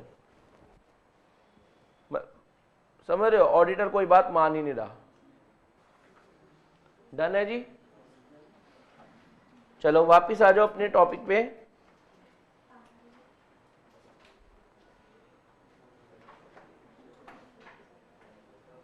आ जाओ जी। तो हम कह रहे हैं प्रिलिमिनरी एंगेजमेंट एक्टिविटी और जो अदर एंगेजमेंट्स पे आपको नॉलेज मिली है और उसके प्रिलिमिनरी एंगेजमेंट एक्टिविटीज के जो रिजल्ट्स हैं आप उनको भी कंसीडर करना, क्या करते वक्त, ऑडिट करते वक्त। तो जैसे पिछले साल आपने उनके इंटरनल कंट्रोल चेक करके रखे थे, किसी भी वजह से करे थे, तो उसकी कमियां बस जो सुधरी हैं वो देखो सुधरी हैं या नहीं सुधरी, ये देख लो, आप काम आ जाएगा आपको स्ट्रेटेजी बनाते वक्त। नहीं सुधरी तो फिर आपको वर्क और करना पड़ेगा अपना इस हिसाब से। और दूसरा क्या आ गया, The manner in which auditor emphasized to engagement team member need to maintain a questioning mind and to exercise professional skepticism in gathering and evaluating audit evidence. और ऑडिटर ये भी बताएगा प्रिलिमिनरी एंगेजमेंट एक्टिविटी, भाई हम रिश्ता continue तो कर रहे हैं उनके साथ, लेकिन यहाँ पर मुझे बहुत ज्यादा फ्रॉड दिखे थे, तुम्हारे को टीम एविडेंस इकट्ठे करते वक्त माइंड में क्या रखना है, प्रोफेशनल स्केप्टिसिज्म, मतलब क्लाइंट की बातों पर ज्यादा विश्वास नहीं करना, अपना दिमाग लगाना। वो तुम्हारे को 1 मिनट में पागल बनाकर निकल सकता है, और तुम्हें पागल बनाकर निकलते ही रूम से बाहर जाएगा और अचानक से एक गोल्ड की चेन उड़ते हुए आएगी, एक काला चश्मा उड़ते हुए आएगा, और एक, समझ आ रहा है, और बाहर जाके वो सोचेगा ठग लाइफ। ठगना नहीं है तुमने, समझ रहे हो आप मेरी बात, ये नहीं होने देना। तो यानी हम कह रहे हैं, समझ रहे हो आप यहां पर, तो लिख लो जरा 2 बातें इसके अंदर लिख लो। क्या? रिजल्ट्स ऑफ प्रीवियस ऑडिट, इसके अंदर लिख लो रिजल्ट्स ऑफ प्रीवियस ऑडिट को कंसीडर करके चलना है स्ट्रेटेजी बनाते वक्त। रिजल्ट्स ऑफ, इसके आगे डाउनवर्ड, आईसी में क्या हुई होंगी बताओ, डेफिशिएंसीज, क्या उसके खिलाफ एक्शन लिए गए हैं या नहीं। आईसी इंटरनल कंट्रोल की डेफिशिएंसीज जो थी उसके खिलाफ एक्शन लिए गए हैं या नहीं, ये सब आप ध्यान में देकर रखना। समझ गए आप बात? बोलो बेटा यस और नो। उसके अलावा एंगेजमेंट टीम मेंबर को क्या कहना, maintain professional scepticism. Engagement team member को हम क्या कहेंगे, एंगेजमेंट टीम मेंबर को कहेंगे, लिखो एंगेजमेंट टीम मेंबर्स को कहेंगे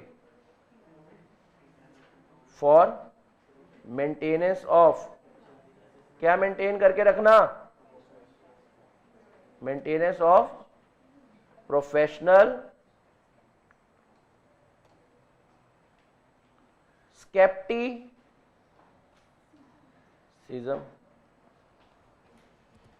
प्रोफेशनल स्केप्टिसिज्म, बोलो जी बोलो, आया कुछ समझ? हाँ जी समझ आ रहा है आपको? अच्छा जी, लास्ट यानी ई आ गया हमारा लास्ट फैक्टर जो हमें दिमाग में रख के चलना है, वो क्या है, लिखो पहले, ये तो बहुत आसान है, पहले ई पॉइंट लिख लो।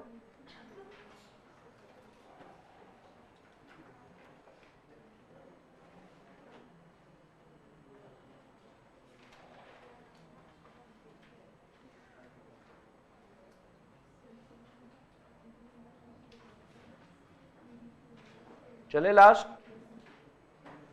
यार ये तो बहुत ही आसान है। पर्ल में जो आर है, आर से आ गया क्या, ये तो आपको स्ट्रेटेजी में पता ही होता है ना, कौन से रिसोर्सेज चाहिए होंगे, कब चाहिए होंगे और कितने चाहिए होंगे।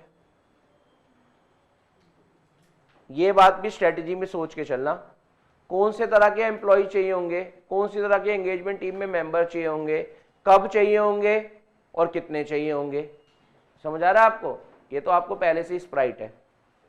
तो अब बताओ, आपका ओवरऑल निपट गया ये टॉपिक। हमें कौन से तरह के रिसोर्सेज चाहिए होंगे, ये सब भी हमारे को माइंड में होना चाहिए, ये भी हमारे को दिमाग में रखना है स्ट्रेटेजी बनाते वक्त। कौन से रिसोर्सेज चाहिए होंगे, कब चाहिए होंगे और कितने चाहिए होंगे। यानी मैं इसको ऐसा भी कह सकता हूं, क्वालिटी ऑफ रिसोर्सेज कब चाहिए, और एक्सटेंड मतलब quantity of resources. Quality and quantity of resources को दिमाग में रखते हुए ही चलना स्ट्रेटेजी बनाते वक्त। बोलो जी बोलो, आपको समझ आ गया? अब इसका जो निमोनिक था उससे हमें याद करना है, क्या था बताओ, निमोनिक क्या था, crow,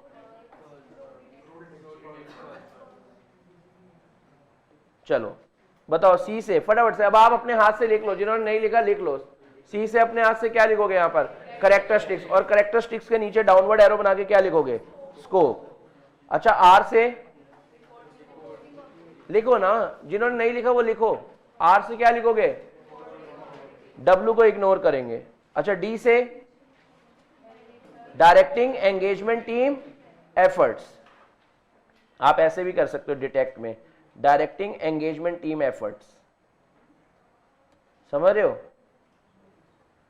directing engagement team efforts, इससे भी बन जाएगा पूरे पहले 4 शब्दों से ही। ठीक है जी। और बताओ बेटा, 3 तो हो गए अपने, 4th क्या था बताओ, प्रिलिमिनरी एंगेजमेंट एक्टिविटी, लिख लिया, यहां लिख लिया प्रिलिमिनरी एंगेजमेंट एक्टिविटी, प्लस यहां पर और भी लिख लेना, नॉलेज ऑफ अदर एंगेजमेंट्स।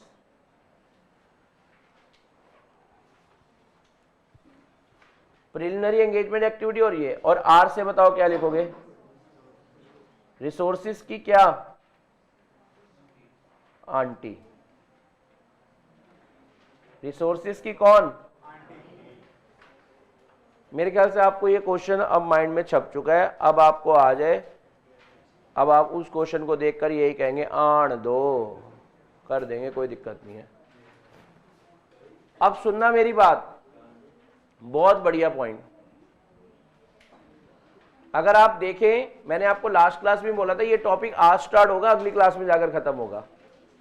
अब ये आखिरी सांसों पर है टॉपिक, है सर अभी भी बचा कुछ, यस अभी तो प्लानिंग शुरू हुई है सर, फिर अभी तक क्या था, प्रिलिमिनरी एंगेजमेंट एक्टिविटी और ऑडिट स्ट्रेटेजी, अब तो प्लानिंग शुरू हुई है, समझ रहे हैं मेरी बात। अगर आप ध्यान दें प्लीज, इधर आओ,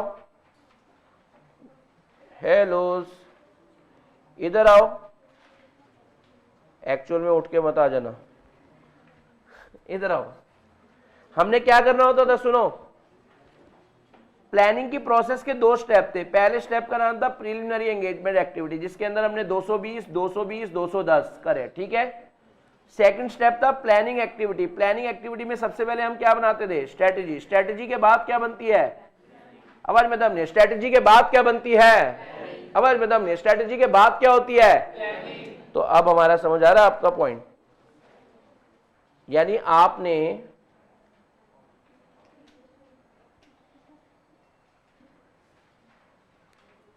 आपने प्लानिंग एक्टिविटी का स्टेप 1 लिखा था ये, अब प्लानिंग एक्टिविटी में ही इसी चार्ट में सेकंड पॉइंट लिखेंगे आप, जैसे आपको गलत लगे वही लिखो वैसे ही। स्टेप 1 के बाद क्या, स्टेप 1 के बाद क्या, स्टेप 2, और स्टेप 2 का नाम क्या होगा, डेवलपिंग एन ऑडिट प्लान। अभी हमने प्लानिंग एक्टिविटी का ये खत्म करा टॉपिक, अब हम क्या कर रहे हैं, डेवलपिंग एन, बेटा 3 लाइनें लिखवानी है, सिर्फ 3 लाइनें निकलवानी है, 3 लाइनें लिखवानी है, और उसमें भी आपकी फेवरेट लाइंस होंगी, ये आंटी आंटी, 2 बारी तो आंटी आएंगी। चलें, स्टेप नंबर 2 क्या होगा जल्दी बताओ, डेवलपमेंट ऑफ, लिखा है आपने, डेवलपमेंट ऑफ ऑडिट प्लान। चलो सुनना जी, डेवलपमेंट ऑफ ऑडिट प्लान आपने लिख लिया, यस और नो, मजा नहीं आ रहा, यस और नो, अच्छा इसके अंदर लिखना, इसके अंदर जो लिखना लिखो, यहां से ये लाइन से लिखना है, ऐसे 300 स्टेट्स, ऐसे 300 states that auditor shall develop an audit plan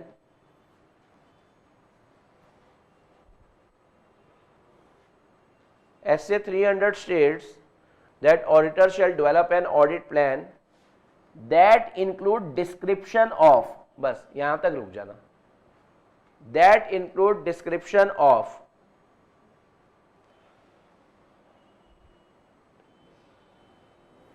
that includes description of, मैं लिखवाऊंगा आपको, पहला NTE of RAP, sir RAP की बातें होंगी, यस रैप, सर रैप तो बड़ी फैप है, यानी एंटी ऑफ फैप, आंटी की रैप, समझ आ रहा है आपको, और आंटी की फैप। और जरा सुनना,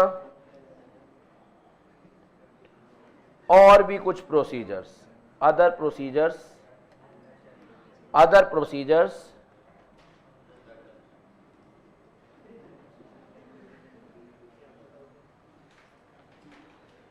आंटी की रैप, आंटी की फैप और अदर प्रोसीजर। रैप का मतलब वो नहीं है जो आप समझ रहे हो, अदर प्रोसीजर रिक्वायर्ड, तुम पता नहीं क्या क्या सोचते हो तुम। चलो, other procedure required by other SAs, यानी आपकी प्लानिंग में ये सब लिखा होना चाहिए। अब सबसे पहला सवाल बताओ क्या उठ रहा है, व्हाट इज रैप। देखो मैं आपको समझाता हूं। अच्छा चलो, रिस्क असेसमेंट प्रोसीजर होती है इसकी फुल फॉर्म, ठीक है। तो सर जो ये वाली होती है, जो ये वाली रैप वगैरह होती है जो हम सॉन्ग्स में सुनते हैं, सुनो मेरे वीरो आज मेरी, बस तू रानी कित्थों आएगी। चलो, वो वाली रैप और इस रैप में क्या फर्क है, उस रैप की फुल फॉर्म क्या होती है बताओ। सर हम सुनते हैं, चलो मैं आपको बताता हूं, हमारे बच्चों को यह भी पता होना चाहिए। उस रैप का मतलब होता है रिदम एंड पोइट्री।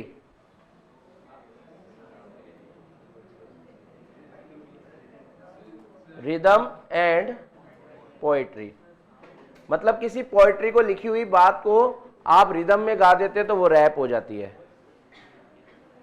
पर यहां पर अपना वो वाला रैप नहीं है, समझ आ रहा है आपको। यहां पर रैप का मतलब है रिस्क असेसमेंट प्रोसीजर्स। तो मैं आपको पहले समझा देता हूं, फिर उसकी डेफिनेशन लिखवा दूंगा आपको, और इसके लिए आपको लेकिन जाना कहां पड़ेगा, ज्ञान की बात पे। तो जाओ जरा ज्ञान की बात पर जाओ।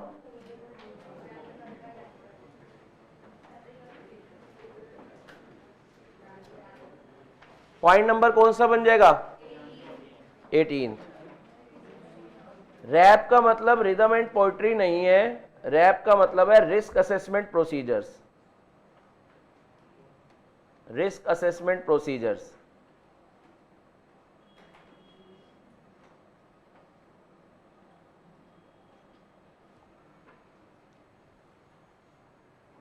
रैप का मतलब है रिस्क असेसमेंट प्रोसीजर्स।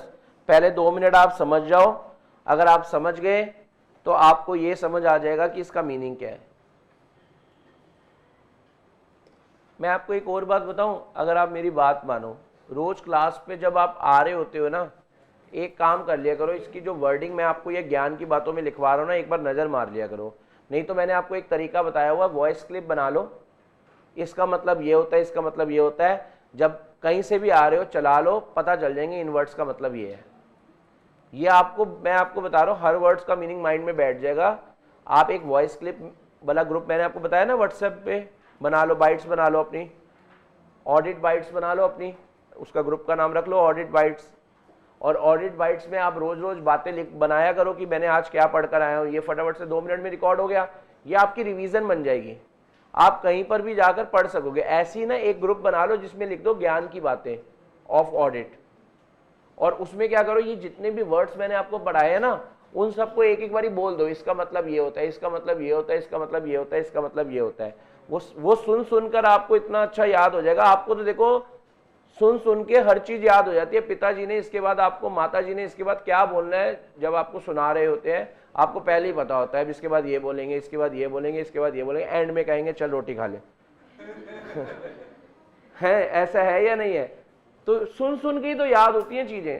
तो एक बना लो ना, अपने लिए मेहनत करनी, किसी और के लिए थोड़ा ना। जिस दिन अटेम्प्ट क्लियर होगा आपका ही होगा, किसी और का थोड़ा ना। एक अलग खुशी होगी, अपने लिए मेहनत करी हुई पे अगर रिजल्ट मिल जाए ना, एक अलग खुशी हो जाती है, ठीक है ना। तो आप ये बना लेना। तो मैं अब आपको रैप का मतलब समझाने जा रहा हूं, क्या होता है। देखो जी, रैप की डेफिनेशन दे रखे, अभी नोटिंग मत करना। रैप की डेफिनेशन दे रखी है एसए नंबर कहां पर 315 में। रैप की डेफिनेशन दे रखी है कहां पर, आवाज में दम नहीं, रैप की डेफिनेशन दे रखी है एसए नंबर, बोलना पड़ेगा, रैप की डेफिनेशन दे रखी है एसए नंबर, क्या डेफिनेशन दे रखी है? ऑडिटर अंडरस्टैंडिंग लेता है किसकी, क्लाइंट की यानी एंटिटी की, उसके एनवायरमेंट की और उसके इंटरनल कंट्रोल की। तीन चीजें बोलना बेटा, ऑडिटर किसकी अंडरस्टैंडिंग ले रहा है, एंटिटी की, एनवायरमेंट की और उसके, समझ आ रहा है आपको? यानी ऑडिटर क्लाइंट को समझ रहा है, क्लाइंट की एनवायरमेंट को समझ रहा है और साथ के साथ क्लाइंट के इंटरनल कंट्रोल को समझ रहा है। किस लिए समझ रहा है? ताकि वो आइडेंटिफाई एंड असेस कर सके, ताकि वो आइडेंटिफाई और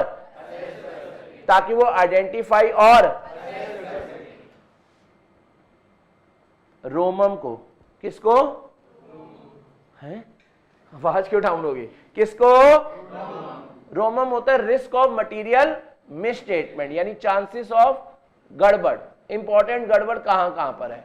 यानी वो सारे प्रोसीजर जो ऑडिटर किस लिए लगा रहा है, वो सारे प्रोसीजर जो ऑडिटर किस लिए लगा रहा है, ताकि वो क्लाइंट को समझ पाए, उसके एनवायरनमेंट को समझ पाए और उसके इंटरनल कंट्रोल को समझ पाए। इसके समझने से उसको क्या होगा, वो पहचान पाएगा और असेस कर पाएगा कि कहां कहां पर दया गड़बड़ है, एट फाइनेंशियल स्टेटमेंट लेवल और एट एजर्शन लेवल। ये क्या होता है अभी बता दूंगा, टेंशन ना लो। डेफिनेशन हो चुकी है अपनी, रैप की डेफिनेशन हो चुकी है। वो सारे प्रोसीजर, बोलना पड़ेगा, वो सारे प्रोसीजर जिसके थ्रू ऑडिटर क्या करता है, क्लाइंट को समझता है, उसके एनवायरनमेंट को समझता है, इंक्लूडिंग इंटरनल कंट्रोल को समझता है, और समझने के बाद क्या पता लगा पाता है कि आइडेंटिफाई और असेस कर पाता है किसको, रोमम। रोमम बोले तो रिस्क ऑफ मटेरियल मिसस्टेटमेंट, आड़ दो क्या, यानी बड़ी बड़ी गलतियां होने के चांसेस फाइनेंशियल स्टेटमेंट लेवल पर कितने हैं और एक पर्टिकुलर ट्रांजैक्शन पर कितने हैं। समझ आ रहा है आपको? ये सब पता लगाने के लिए कि कहां कहां फ्रॉड एंड एरर हो सकते हैं, ये सब पता लगाने के लिए जितने भी प्रोसीजर ऑडिटर ने लगाए हैं वो है रिस्क, रिस्क मतलब चांसेस, गड़बड़ के चांसेस, असेसमेंट करना, समझ आ रहा है, असेस करने के प्रोसीजर। तो रैप समझ आ रहा है, व्हाट इज रैप, समझ आ रहा है आपको क्या है? अभी नोटिंग मत करना, मैं आपको दिखा देता हूं। हम पढ़ेंगे चैप्टर नंबर 3 पे पढ़ेंगे, पर आईसीआई ने ना मतलब कोई भी वर्ड कहीं भी डाला हुआ है तो मेरे को तो पता है कौन सा वर्ड कहीं है, तो इसलिए मैंने आपको ना एक लिस्ट बनवाता जा रहा हूं ताकि आपके पास वर्डिंग ओवरऑल जब ऑडिट हो जाएंगे तो आपके सारे वर्ड्स अपने आप में ही टॉपिक है, वो अपने आप कवर्ड हो जाएंगे। जैसे अब मैं आपके साथ क्या डिस्कस कर रहा हूं, रैप, ये देख रहे हो रैप, समझ आ रहा है आपको? देखो अब जरा सुनना, रैप की डेफिनेशन ये रही, the audit procedures performed, auditor ने जो प्रोसीजर लगाए हैं किस लिए, to obtain an understanding of the किस किस का, एंटिटी का, उसके एनवायरमेंट को इंक्लूडिंग, ताकि वो क्या कर पाए, आइडेंटिफाई और किस चीज को, रिस्क ऑफ मटेरियल मिसस्टेटमेंट। और बताओ मिसस्टेटमेंट के साथ डोलू बोलू होते ही हैं, ड्यू टू, और बताओ ये जो आपने करनी है मिसस्टेटमेंट का कहां कहां हो सकती है इस चीज के लिए, या तो एट फाइनेंशियल, यानी एक ऐसी गलती होगी जो पूरी फाइनेंशियल स्टेटमेंट में गड़बड़ फैला रही है, समझ आ रहा है, और एक ऐसी होगी जो सिर्फ एक पर्टिकुलर ट्रांजैक्शन को फर्क डाल रही है, एक पर्टिकुलर बैलेंस पे फर्क डाल रही है। क्या आपको रैप का मतलब समझ आ रहा है या नहीं आ रहा? क्या है आपके हिसाब से रैप का मतलब? अब आप मेरे को नॉर्मल में बताना स्टार्ट करो। रैप का मतलब वो सारे प्रोसीजर जो ऑडिटर लगाता है to obtain the understanding of the entity in its environment including internal control, समझ आ रहा है, ताकि वो क्या कर पाए, आइडेंटिफाई और असेस कर पाए किन चीजों को, रिस्क ऑफ, मजा नहीं आ रहा, risk of whether caused by fraud और error at financial statement level और एट, कुछ समझ आ रहा है आपको? तो एक बार रैप के लिखे, अपने स्टाइल में लिखे या ऐसी एज इट इज लिखना है? चलो फिर ऐसे कर लेते हैं, ये देखो अब आप ऐसे ही बनाओ, हाँ ऐसे 315 में हम पढ़ेंगे। ये देखो ऐसे बनाओ, देखो आपको समझ आ जाएगा। ये ऑडिटर है, यहां पर लिखते हैं, आप फुल फॉर्म लिखना, मैं शॉर्टकट में लिखा हुआ है। ये ऑडिटर है और ऑडिटर ने जो प्रोसीजर क्या करे हैं, परफॉर्म, यहां लिखते जाओ, प्रोसीजर परफॉर्म टू ऑब्टेन, आप ऐसे बनाओ, प्रोसीजर परफॉर्म टू ऑब्टेन, फिर इसके आगे सिंगल एरो में क्या लिखोगे, अंडरस्टैंडिंग, और अंडरस्टैंडिंग में फिर 3 बार, तो क्या, entity, its environment, entity, it's environment including internal control. फिर इसके बाद ये बॉक्स बंद कर देना तीनों के बाद, फिर लिख देना, ताकि क्या कर पाए, आइडेंटिफाई एंड असेस, ताकि क्या कर पाए, आइडेंटिफाई एंड असेस, किसको, रोमम को। रोमम समझ गए ना आप,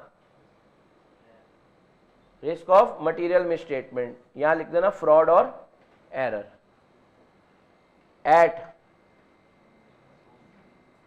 एट फाइनेंशियल स्टेटमेंट लेवल और एट एजर्शन लेवल। बताओ होगी डेफिनेशन तैयार। इस डेफिनेशन को तो हमने यही कहा, तोड़ डालूंगा, मरोड़ डालूंगा, नींबू की तरह निचोड़ डालूंगा, डॉगी डॉन। जैक होता है, जो भी होता है, कोई ना कोई तो होता है। मेरे को घर में देख रहे होते ना छोटे छोटे काके, जटा दे काके ना फिकर ना फाके, वो वाले लोग, तो हम भी थोड़ा बहुत देख लेते हैं टीवी में। अच्छा हो, कल बच्चों को यही बताएंगे। समझ आ रहा है आपको?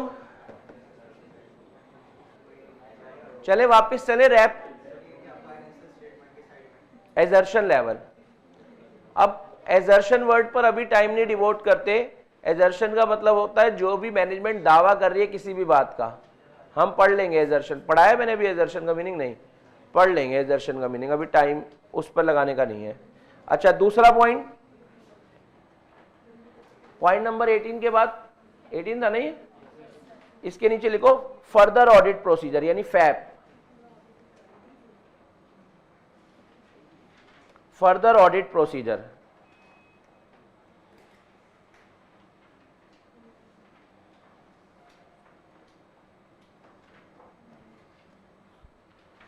भाई आपको बताओ रैप से क्या पता चल गया, जल्दी बताओ आपको रैप से क्या पता चल गया, क्लाइंट के यहां पर क्या क्या रिस्क है, उस रिस्क के अगेंस्ट में जो रिस्पॉन्स तैयार करते हो कि भाई उस रिस्क से कैसे, मतलब उस रिस्क के अगेंस्ट में क्या एक्शन लेने हैं, जो रिस्पॉन्स आपने तैयार करा उसी को कह देते हैं क्या, फर्दर ऑडिट प्रोसीजर यानी फैप। तो फैप के लिए लिखना responses to the assessed risk,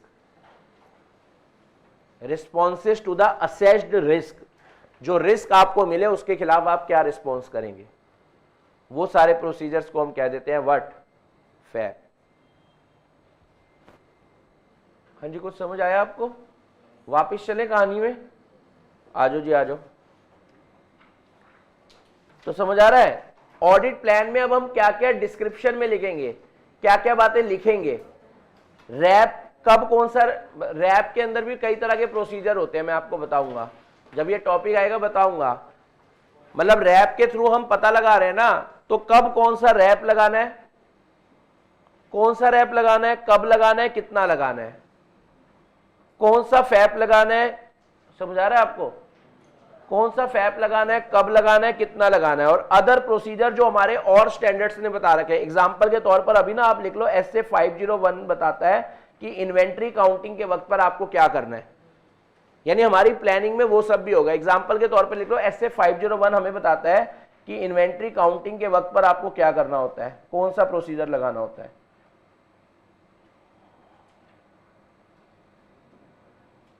यानी आपको और प्रोसीजर्स भी लिखने हैं अपने प्लान के अंदर, अपने प्लान के अंदर आपको और प्रोसीजर्स भी लिखने हैं। समझ आ गया? इन्वेंट्री काउंटिंग के वक्त पर ऑडिटर के लिए कुछ और प्रोसीजर्स बता रखे हैं। SA 501 जब हम पढ़ेंगे आपका चैप्टर नंबर 4 आपको समझ आ जाएगा। तो यानी ऑडिट के प्लान के अंदर ऑडिटर ने अपने प्रोसीजर्स लिखे होते हैं और प्रोसीजर की नेचर, टाइमिंग एंड एक्सटेंट, ठीक है ना। अब जाकर हमारा खत्म हुआ है एलिमेंट्स ऑफ प्लानिंग या प्लानिंग प्रोसेस। ये पॉइंट नंबर कौन सा था अपना? अगर ये इस चार्ट का पॉइंट पूछो ने 7 था ना ये। अब हमारा 8 पॉइंट आएगा, क्या स्ट्रेटजी, हेलो, क्या स्ट्रेटजी और सुनना ध्यान रखना, ऑडिट प्लान में कुछ रिलेशन है क्या? यानी या क्या ये दोनों आपस में एक दूसरे को कह सकते हैं क्या कि कुछ तो है तुझसे राह बता, और कैसे हम जाने हमें, हो ना। चलो, तो उसके लिए आपको पॉइंट नंबर कौन सा बनाना है? 8 पॉइंट की आपको हेडिंग डालनी है,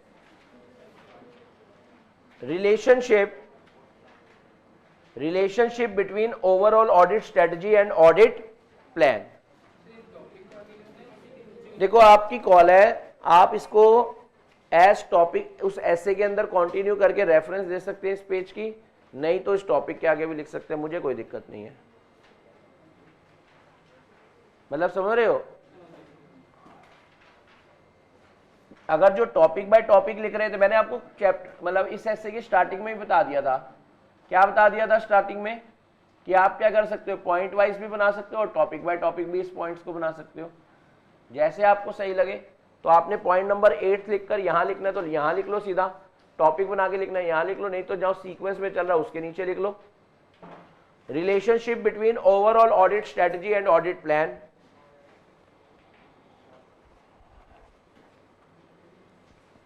बनाइए आपने हेडिंग, रिलेशनशिप की बातें हो रही हैं, किस किस की? Audit strategy and audit plan. तो कई लोग तो कह ही रहे होते हैं अरे कुछ तो चल रहा है इनके बीच में, ये वही है। किन किन के बीच में? ऑडिट स्ट्रेटजी, हमें तो पहले ही शक था जी कुछ तो है। और ये आईसीआई का फेवरेट क्वेश्चन है 4 मार्क्स में पूछने के लिए, तो इसके ऊपर आप नौरा लिख सकते हैं, मतलब ये काफी इंपॉर्टेंट है। और जब मैंने नौरा लिख दिया तो फिर मैन विल बी मैन। अब वो इस पेज को रोज देखेंगे और क्या कहेंगे, मैं देखा तेरी फोटो 100 बार, है ना। और उस टॉपिक को देखकर आपको उम्मीदें जगती हैं कि एग्जाम में आएगा कि उठ दे तूफान सीने विच, ठीक है ना, 100 बार। अपने आप में ही इंपॉर्टेंट टॉपिक है। रिश्ते, रिलेशनशिप वर्ड आगे वैसे ही आपको पता है इंटरेस्ट जाग जाता है एग्जामिनर का भी, ठीक है ना। Relationship between audit strategy and audit planning. जो जो मैं पॉइंट्स आपको मार्क कराऊंगा आप उसी हिसाब से पॉइंट वाइज लिखते जाएंगे। पहला सवाल आपसे पूछता हूं, एग्जामिनर का फेवरेट करेक्ट इनकरेक्ट, एग्जामिनर का favourite correct incorrect, audit planning broader है या ऑडिट स्ट्रेटजी ब्रॉडर है? आप सबको जानकर खुशी होगी, आप सबका जवाब गलत है, तभी तो पूछता है आईसीआई। ये तो वही वाली बात कर दी। अगर मेरे से जो फाउंडेशन पढ़ा है, कॉन्ट्रैक्ट एक्ट जिसने मुझसे पढ़ा हुआ है, एग्रीमेंट बड़ी चीज है या कॉन्ट्रैक्ट? याद आया आपको? देखो वहां पर आपका जवाब आया था एग्रीमेंट, बिल्कुल सही है। अब यहां पर अगर आप देखोगे ना तो वाइडर टर्म कौन सी है? Audit plan. तो पहला पॉइंट आपको यही लिखना है, audit plan is more detailed than overall audit strategy. पहला पॉइंट आपको यही लिखना है,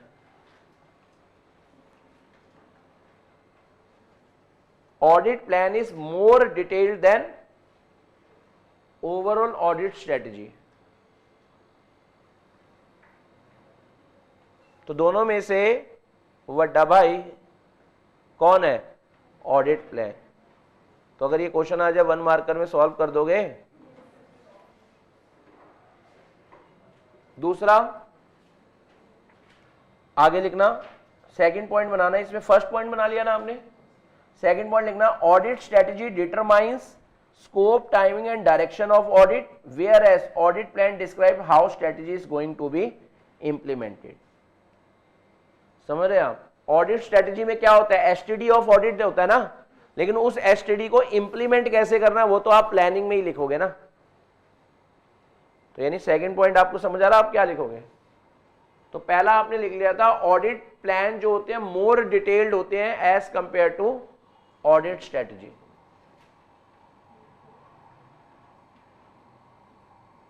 क्या आपको समझ आ रहे हैं 2 पॉइंट? पहला क्या समझ आया जल्दी बताओ, पहला आपको क्या समझ आया जल्दी बताओ? ऑडिट प्लान जो है वो मोर डिटेल्ड होता है देन द ऑडिट स्ट्रेटजी। और दूसरा पॉइंट आपने क्या बताया? ऑडिट स्ट्रेटजी डिटरमाइन करती है लेकिन उसकी इंप्लीमेंटेशन किसमें डिसाइड होती है? ऑडिट प्रोसीजर्स के। आपने ऑडिट चलेगा ऐसे ऐसे, ये हमारी स्ट्रेटजी है, लेकिन उसे इंप्लीमेंट कहां से करा जाता है? प्लानिंग के अंदर करा जाता है। 2 बातें समझ आ गई आपको? थर्ड पॉइंट पहले जरा सुन लेना, जो स्ट्रेटजी बनती है ना वो जनरल बनती है। स्ट्रेटजी ऐसा नहीं है कि एक चीज के लिए बने, स्ट्रेटजी ओवरऑल ऑडिट के लिए बनती है और प्लानिंग एक एक चीज पर करी जाती है। स्ट्रेटजी हमेशा एक जनरल टर्म होती है, स्ट्रेटजी एक जनरल टर्म है जबकि प्लानिंग एक पर्टिकुलर टर्म है। समझ आ रहा है आपको? तो इसलिए ये पॉइंट आपको लिखना भी जरूरी है। क्या? Audit strategy broad overall approach, यानी एक जनरल अप्रोच बता देती है कि ये सब होना चाहिए। समझ आ रहा है आपको? Overall approach. लेकिन बताओ ऑडिट प्लान सिर्फ क्या एड्रेस करते हैं? Various matters identified in overall audit strategy. मतलब स्ट्रेटजी एक जनरल होती है, प्लानिंग एक पर्टिकुलर है।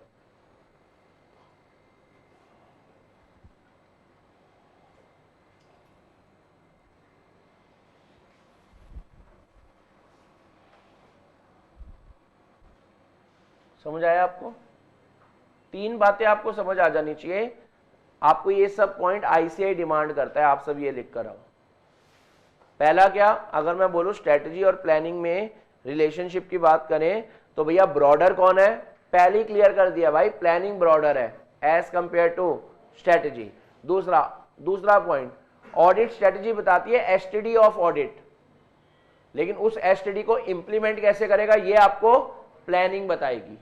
तीसरा, ऑडिट स्ट्रेटजी होती है जनरल और उनमें से कुछ मैटर्स पर डिटेल क्या प्लान करे जाते हैं। तो plan addresses various matter identified in overall audit strategy. क्या आपको समझ आया 3 पॉइंट? चलें आगे। अच्छा, अगला पहले जरा सुन लो। स्ट्रेटजी के बेसिस पर प्लानिंग होती है, ऑडिट स्ट्रेटजी के बेसिस पर प्लानिंग होती है, ऑडिट स्ट्रेटजी के बेसिस पर। तो यही बात लिखी हुई है, जरा सुनना। तो ये लिखो जरा, ये लाइन हिंदी में लिख लो। ऑडिट स्ट्रेटजी के बेसिस पर ऑडिट प्लानिंग होती है, ऑडिट स्ट्रेटजी के बेसिस पर ऑडिट प्लानिंग होती है।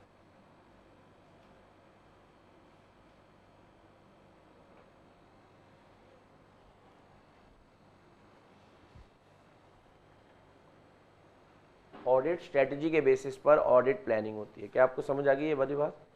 अच्छा, अब एक और बात जो बहुत इंपॉर्टेंट है, जो अब मैं आपको लिखवाने जा रहा हूं। एक वर्ड होता है डिस्क्रीट।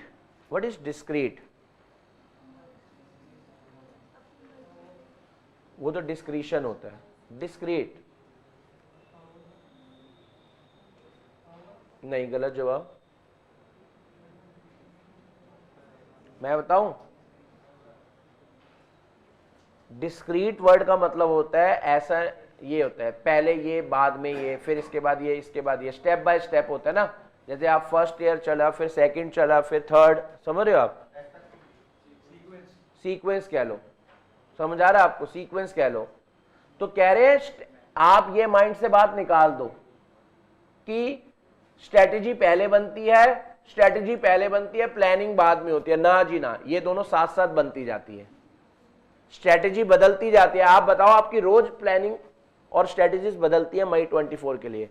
भाई आज से रिवीजन स्टार्ट करूंगा, चल छोड़, कल से करूंगा भाई, अरे बस अब ये फंक्शन हो जाए बस, इसके बाद तो पढ़, रोज स्ट्रेटेजी चेंज होती है, रोज प्लानिंग चेंज होती है।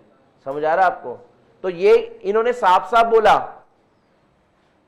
Establishment of overall audit strategy and detail audit plan are not necessarily discrete. ये मत मान लेना कि हमेशा पहले स्ट्रेटेजी बनेगी फिर बाद में क्या होगी, प्लानिंग। ऐसा नहीं है, ये दोनों साथ साथ चलते हैं और एक में चेंज आएगा। अगर स्ट्रेटेजी में चेंज आएगा तो प्लानिंग चेंज हो जाएगी, प्लानिंग चेंज होगी तो स्ट्रेटेजी चेंज हो जाएगी। समझ आ रहा है आपको? They are not sequential process but are closely interrelated since changes in one may result in consequential changes to the other. समझ आ रहा है आपको? तो लिख लेना, लिख लेना। हर बारी ऐसा जरूरी नहीं है, हिंदी में लिखवा रहा हूं, हर बारी ऐसा जरूरी नहीं है, हाँ इसी के अंदर नेक्स्ट पॉइंट बना लो ना, हर बारी ऐसा जरूरी नहीं है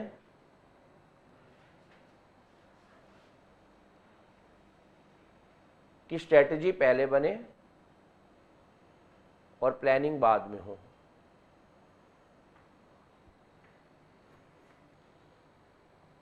बल्कि मतलब जबकि प्रैक्टिकल लाइफ में, जबकि प्रैक्टिकल लाइफ में ये दोनों साथ साथ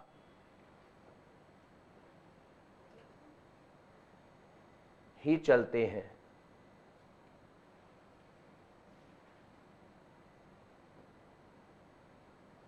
प्रैक्टिकल लाइफ में ये दोनों साथ साथ ही चलते हैं, ठीक है ना। और इसी का नेक्स्ट पॉइंट बनाना, एक में चेंज होगा तो दूसरे में अपने आप चेंज हो जाएगा, एक में चेंज होगा तो दूसरे में अपने आप ही चेंज हो जाएगा।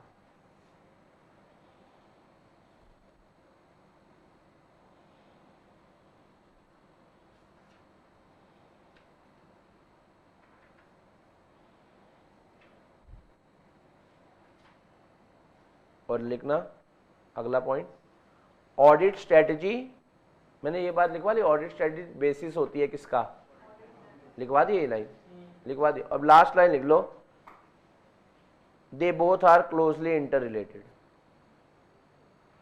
दे both are closely interrelated. बोलो जी बोलो, समझ आ गया आपको, यस और नो? चलो कितने पॉइंट हो गए अपने? 8? नहीं नहीं, मेन पॉइंट 8 हो गए ना, 9th बनाना। मेन मेन मेन कह रहा हूं बेटा, इसके अंदर नहीं, सब पॉइंट्स नहीं, मेन पॉइंट है यार। देखो स्ट्रेटेजी बनाना, ये तो बात आपको पहले दिन से ही बता दी थी मैंने। प्लानिंग करना, स्ट्रेटेजी बनाना किसकी रिस्पॉन्सिबिलिटी है? आवाज में दम नहीं, किसकी रिस्पॉन्सिबिलिटी है? लिख लो यार, 9th पॉइंट यही है, लिखो, overall audit strategy and audit plan, overall audit strategy and audit plan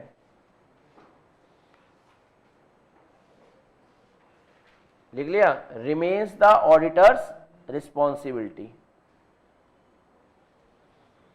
remains the auditors responsibilities. बोलो बेटा, समझ आ रहा है आपको, यस और नो?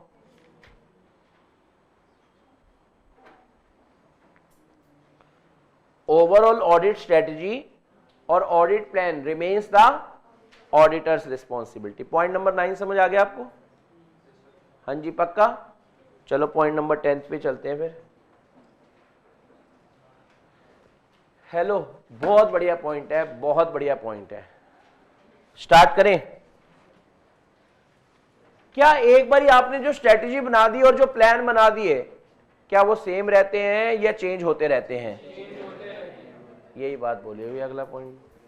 क्यों चेंज होते रहते होंगे? क्योंकि आपने जैसा सोचा था वैसा आपको सिचुएशन नहीं मिली। समझ आ रहा है आपको? इंसान जैसा सोचता है वैसा उसको कभी भी नहीं मिल पाता, ये भगवान का फीचर है। आप कभी भी, मैंने शायद आपके साथ पहले भी बात करी हुई है, आप अपना घर बनवाओ, जैसा आपने सोचा था ना, एंड में जब बनकर आएगा वैसा नहीं दिखेगा। उसमें कुछ कमी दिखेगी आपको, यार वो नहीं हो पाया जो सोचा था, वैसा सोफा नहीं बन पाया, वैसे ही किचन नहीं बन पाई। आप देख लेना कभी, ये भगवान का फीचर है। तो ऐसी जो आप सोच के जा रहे हो ऑडिट पर, जब आप एक्चुअल मैदान में उतरोगे ना, तो हो सकता है नजर के सामने, जिगर के पास वो चीजें आ जाए जो आपने सोची भी नहीं थी। तो बताओ, जब वो चीजें आ गई तो आप बताओ आप अपने प्लान क्या करोगे? रिवाइज। समझ आ रहा है? आप अपनी स्ट्रेटेजीज क्या करोगे? चेंज। क्योंकि एक चीज चेंज होगी तो दूसरी अपने आप ही क्या होगी? चेंज। ये तो आपने मेरे को बताया। समझ आ रहा है आपको? तो यही तो पॉइंट है। हेडिंग बनाएंगे, पॉइंट नंबर कौन सा आएगा ये? हाँ, 10th। Changes to planning decision during the course of audit.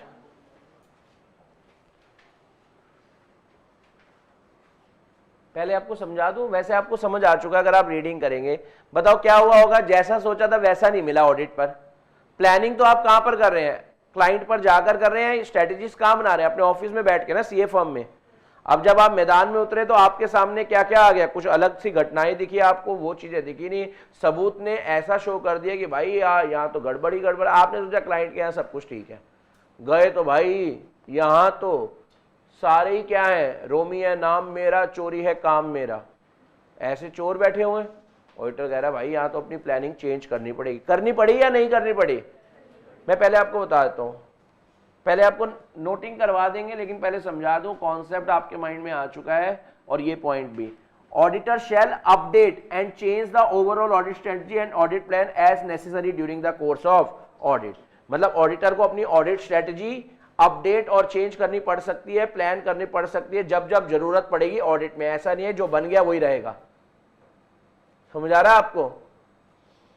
क्यों ऐसा? As a result of unexpected events दिखे उसे, जो उसने सोचा नहीं था वैसा उसे वहां पर कुछ घटनाएं होती हुई दिखी। चेंज इन कंडीशंस दिखी, हालातों में बदलाव दिखा, जो सोचा था वैसा हालात नहीं थे वो। ऐसे कुछ ऑडिट एविडेंस, सबूत मिले from the result of audit procedure. उसकी वजह से ऑडिटर को नीड फील हुई कि हमें अपनी ओवरऑल ऑडिट स्ट्रेटजी और ऑडिट प्लान और देयर बाय रिजल्टिंग एनटीई ऑफ रैप और फैप क्या कर देने चाहिए? रिवाइज्ड। समझ आ रहा है आपको? This may be the case when information comes to the auditor attention that differs significantly from the information available when auditor planned the audit process। जब वो प्लानिंग कर रहा था, जो सिचुएशन, जो इन्फॉर्मेशन उसके पास थी, और जब वो एक्चुअल में मैदान में उतरा, जो इन्फॉर्मेशन उसे दिखी, वो तो बिल्कुल ही सिग्निफिकेंटली डिफर कर रही हैं। देख रहे हो? तो आप बताओ, आपको अपनी प्लानिंग क्या करनी पड़ेगी? चेंज। समझ आ रहा है आपको? देखो, आपने जो इंटरनल कंट्रोल के बेसिस पे सबूत इकट्ठे करे थे, इंटरनल कंट्रोल को चेक करने को कहते हैं टेस्ट ऑफ कंट्रोल, और फाइनेंशियल स्टेटमेंट को चेक करने को कहते हैं सब्सटेंटिव प्रोसीजर। पढ़ेंगे बेटा टाइप्स ऑफ प्रोसीजर्स में। इंटरनल कंट्रोल को चेक करने को क्या कहते हैं? Test of control. समझ आ रहा है आपको? और फाइनेंशियल स्टेटमेंट को चेक करने पे क्या मिलते हैं? Substantive procedure. तो आप मेरी बात जरा सुनना, हम पढ़ेंगे सब्सटेंटिव प्रोसीजर, सैप। तो हुआ क्या? जो टेस्ट ऑफ कंट्रोल आपने इंटरनल कंट्रोल चेक करे थे, उसके बेसिस पर जो ऑडिटर को सबूत मिले, और जब वो फाइनेंशियल स्टेटमेंट चेकिंग करने पर उतरा तो उसको सबूत कुछ और ही दिख रहे हैं, आपस में मैची नहीं कर रहे। तो ऑडिटर की स्ट्रेटजी और ऑडिटर की प्लानिंग दोनों क्या हो जाएगी? चेंज। एक छोटी सी और बात बताऊं भाई, टीम में कौन कौन खेलेगा? ये प्लेइंग स्ट्रेटजी होगी। समझ आ रहा है आपको? आपकी इंडिया टीम में कौन कौन खेलेगा, और फिर आपने प्लानिंग करी, भाई ये खेलेंगे, इसकी ये बैटिंग होगी, ये सब कर लिया आपने डिसाइड। और जब आप ग्राउंड में उतरे, 5 रन पे 3 आउट हो गए, सारी प्लानिंग क्या होगी? आपने तो ये सोचा था कि 150 रन तक कोई नहीं आउट होगा, 100 रन तक कोई आउट नहीं होगा, वहां जाती है एक्चुअल सिचुएशन अलग मिले। बताओ प्लानिंग क्या होगी? चेंज। स्ट्रेटेजीज क्या होगी? चेंज। वही जो सोच रहे थे 300 बनाएंगे, वही कह रहे हैं 250 बन जाए बहुत है। पॉइंट समझ आ रहा है आपको? आपने सोचा था पहले 10 ओवर में 3 विकेट्स तो आराम से ले लेंगे, हमारे पेसर फॉर्म में चल रहे हैं। समझ आ रहा है आपको? ग्राउंड में उतरे, पहले 10 ओवर में 80 रन बना दिए उन्होंने बिना आउट के। Strategy change, planning change. जैसा सोचा वैसा नहीं मिला तो स्ट्रेटजी चेंज, प्लानिंग चेंज। तो अब मैं इसको लिखवा दूं। ये लाइन तो आपको अंग्रेजी बीट में ही लिखनी पड़ेगी, ये लाइन तो आपको अंग्रेजी बीट में लिखनी पड़ेगी। रीजन इसके ऊपर करेक्ट इनकरेक्ट और एमसीक्यू बनता रहता है। तो पहले तो आप ये लाइन तो बेटा अंग्रेजी बीट में लिखेंगे, बाकी हम आपको इंग्लिश में लिखवा देंगे।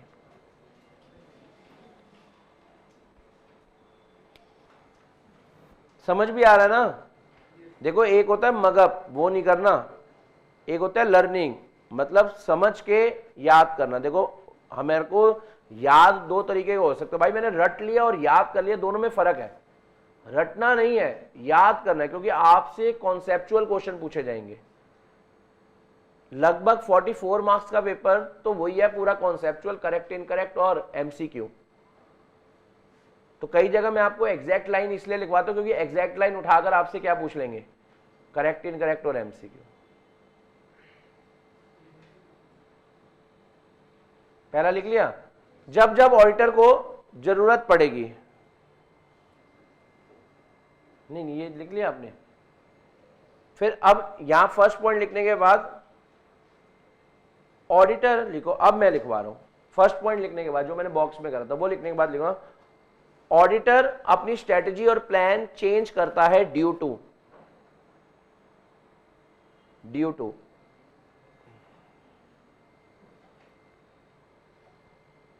पहला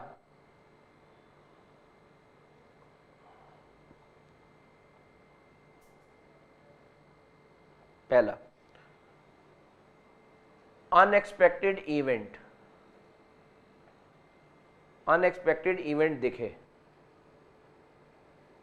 अनएक्सपेक्टेड इवेंट देखे भाई, जैसा सोचा था वैसा तो यहाँ है ही नहीं कुछ, ये अलग सी घटनाएं हो रही है यहाँ तो। दूसरा change in condition,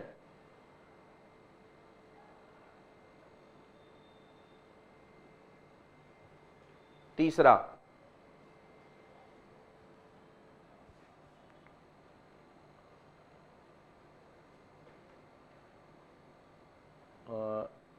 information comes to the auditor attention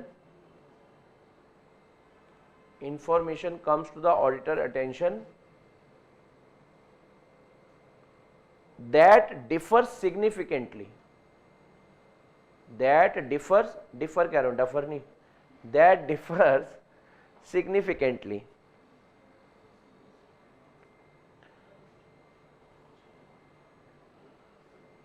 differs significantly from the information available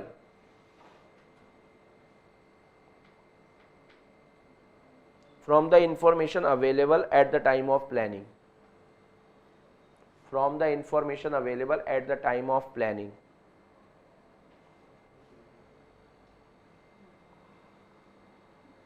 और फोर्थ ऑडिट एविडेंसेस ऑब्टेन्ड, कुछ ऐसे सबूत मिल जाते हैं जिसकी वजह से ऐसा हो जाता है। आप वैसे थर्ड के अंदर इसको मर्ज कर सकते हो, ऑडिट एविडेंसेस ऑब्टेन्ड को। अच्छा, ये क्वेश्चन भी एग्जामिनर का बहुत आसान सा फेवरेट क्वेश्चन है। पॉइंट नंबर कौन सा बनेगा? 11। तो जो टॉपिक के सामने बना रहे हैं उनके लिए पेज नंबर 2.10 है, और जो पॉइंट वाइज बना रहे हैं एक तरफ ही एक साथ ही सारा स्टैंडर्ड लिख रहे हैं उनके लिए पॉइंट नंबर ये कौन सा हो गया? 11। जैसा जिसको गलत लगे, मजा उसी में ही है। 11 यार, हमें अपनी एंगेजमेंट टीम पर कितनी, हमें अपनी एंगेजमेंट, इधर जरा सुनना, अभी आपको पहले एक बार पॉइंट समझा दूं, फिर आपके ऊपर एग्जांपल दूंगा, आपको और अच्छे ढंग से समझ आ जाएगा। 5 मिनट के अंदर ये क्वेश्चन कवर्ड हो जाएगा। आप सुन पा रहे हैं मेरी बात? सुनो, आपके घर में 2 तरह के बच्चे होते हैं। एक ऐसे बच्चे जिन्हें इतना कुछ समझाना नहीं पड़ता, खुद ही समझदार होते हैं। नहीं, आप उसमें से नहीं है। कई हो सकते हैं लेकिन हर कोई नहीं। और एक ऐसे होते हैं जिनके लिए पेरेंट्स कह रहे होते हैं भाई इनको तो समझा समझा के थक गए, इनका तो ध्यान रख रख के हमारी जिंदगी ही खत्म हो गई है। समझ आ रहा आपको? वही बात है, एंगेजमेंट टीम जिसको लेकर जा रहे हो उस पर, उसको कितनी डायरेक्शन देनी पड़ेगी, उसके ऊपर कितनी नजर सुपरविजन रखने पड़ेगा, और उसका काम कितनी बारी रिव्यू करना पड़ेगा, ये डिपेंड करता है कुछ फैक्टर्स पर। पहला, जो क्लाइंट है उसका साइज क्या है और कॉम्प्लेक्सिटी कैसी है। मतलब जिस क्लाइंट का, आपको अपनी एंगेजमेंट टीम पर डीआरएस समझते हो ना, दोनों रिव्यू सिस्टम, डायरेक्शन रिव्यू और सुपरविजन, डायरेक्शन रिव्यू और कितना करना पड़ेगा, ये 4 बातों पर निर्भर करता है। पहला, आपकी जो जिस क्लाइंट पर आप जा रहे हो उस क्लाइंट का साइज क्या है, बड़ी ऑर्गेनाइजेशन है छोटी है, और उसमें कॉम्प्लेक्सिटी कितनी है। जैसे बैंकिंग, बैंक में इतने लॉ लगते हैं, बैंकिंग कंपनी पर कॉम्प्लेक्सिटी बड़ी होती है, वहां पर बहुत तरह के कानून एप्लीकेबल होते हैं, आरबीआई के ऑर्डर आ रहे हैं, बैंकिंग रेगुलेशन एक्ट बन रहा है, मैंने 10-12 लॉ तो आपको लास्ट क्लास में भी दिखाए थे, सारे लॉ लग रहे हैं, कॉम्प्लेक्सिटी है भाई यहां पर। तो भैया हमें अपनी एंगेजमेंट टीम को बार बार डायरेक्शन और उसका काम देखते रहना पड़ेगा, कहीं वो हल्का सा भी गलत हो गया तो गलत गली में बढ़ गए और गए वापस लाने में बहुत टाइम लग जाएगा। दूसरा, कौन सा ऑडिट का एरिया हमें मिला है, कई बार ज्वाइंट ऑडिट में हमें बैलेंस शीट मिली है, P&L मिला, क्या मिला है। तीसरा भाई रोमम समझ गए, रोमम कितने हैं उसके हिसाब से डिपेंड करेंगे। और फोर्थ, हमारे इंडिविजुअल टीम मेंबर की कैपेबिलिटीज और कॉम्पिटेंस। एक बच्चा ऐसा होता है जिसे समझाना नहीं पड़ता, और एक ऐसा होता है जिसे समझा पेरेंट्स ही थक जाते हैं, जिसे समझा पेरेंट्स ही थक। आप मेरी तरफ क्या घूर घूर के देख रहे हैं, मैंने क्या करा है ऐसा, कई जगह वाइफ भी समझा थक जाती है। पॉइंट समझ आ रहा है आपको, लेकिन नहीं समझता, कहीं मेरी तरफ घूर के कोई नहीं देखेगा, ठीक है ना। तो आपको पॉइंट समझ आ रहा है, तो ये क्वेश्चन समझ आ रहा है क्या है भाई, कितना DRS करना पड़ेगा, डिपेंड करता है 4 चीजों पे। बोला आपको पड़ेगा, डिपेंड करता है कितनी चीजों पर, मजा नहीं आया, डिपेंड करता है कितनी चीजों पर, क्या 4, पहले बताओ। Size and complexity of the, आवाज में दम नहीं आया, दोबारा। दूसरा, हमें उसमें से कौन सा एरिया मिला हुआ है। कैश और स्टॉक में बहुत चोरियां होंगी, कैश और स्टॉक में सबसे ज्यादा फ्रॉड होंगे, हमें उसके हिसाब से देखना ना कितना डायरेक्शन देना है। अगला क्या हो गया बताओ, असेस्ड रोमम समझ गए आप, क्या रिस्क ऑफ मटेरियल मिसस्टेटमेंट। और लास्ट क्या, कैपेबिलिटी और कॉम्पिटेंस, हमारी टीम कितनी कैपेबल है, नालायक तो नहीं है, बार बार समझाना तो नहीं पड़ेगा, समझ रहे हो, या फिर इंटेलिजेंट है, कभी बताना ही नहीं पड़ता, सारा काम एक्सपीरियंस्ड है, उनको आता है। तो ये लिख लो, पहले हिंदी में लिखेंगे, फिर ये 4 पॉइंट इंग्लिश में।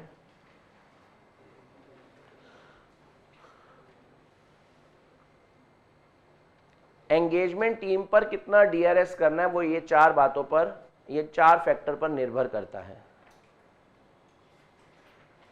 एंगेजमेंट टीम पर कितना DRS करना है वो ये 4 फैक्टर्स, वर्ड अंडरलाइन कर लेना, फैक्टर्स, वर्ड अंडरलाइन कर लेना, फैक्टर्स पर निर्भर करता है। अब ये 4 लिख लो फटाफट से, देखते हैं सबसे पहले कौन लिख पाता है, जो लिख लेगा उसकी छुट्टी। अब देखो स्पीड, हाँ अब तो तूने लिख भी दिया होगा। अच्छा, मैं आज आपको कुछ गिफ्ट भी दूंगा। सर आप कितने अच्छे हो, आप गिफ्ट देते हो, यस, आज से आपको कुछ गिफ्ट मिलेंगे।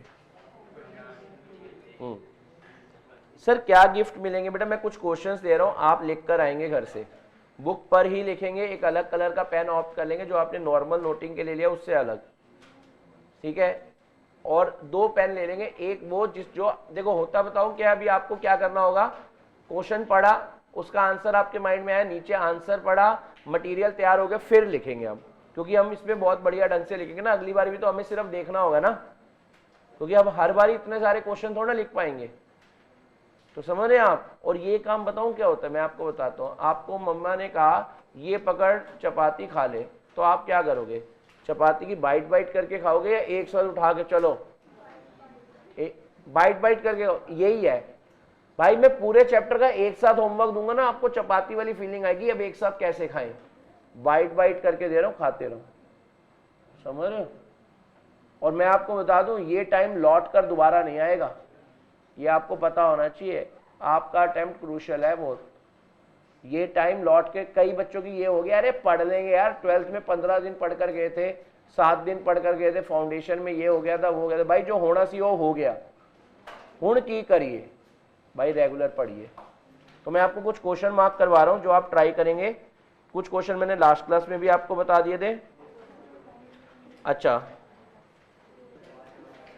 अच्छा ये देखो, पेज नंबर 2.8 पर केस स्टडी 1, पेज नंबर 2.8 पर केस स्टडी 1 सॉल्व करेंगे आप।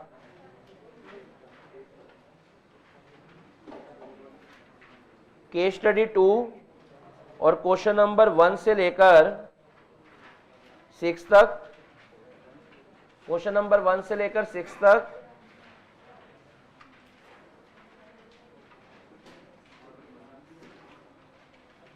और 2.11 पर ये जो 3 क्वेश्चन है, ठीक है जी। तो टोटल 2 केस स्टडी होगी, 6 क्वेश्चन एलिमेंट्स ऑफ प्लानिंग पर हो गए और 3 क्वेश्चन जो अभी अभी मैंने कॉन्सेप्ट पढ़ाए थे उस पर हो गए हैं। और इसके बाद मैं ये कहूँगा बाकी बातें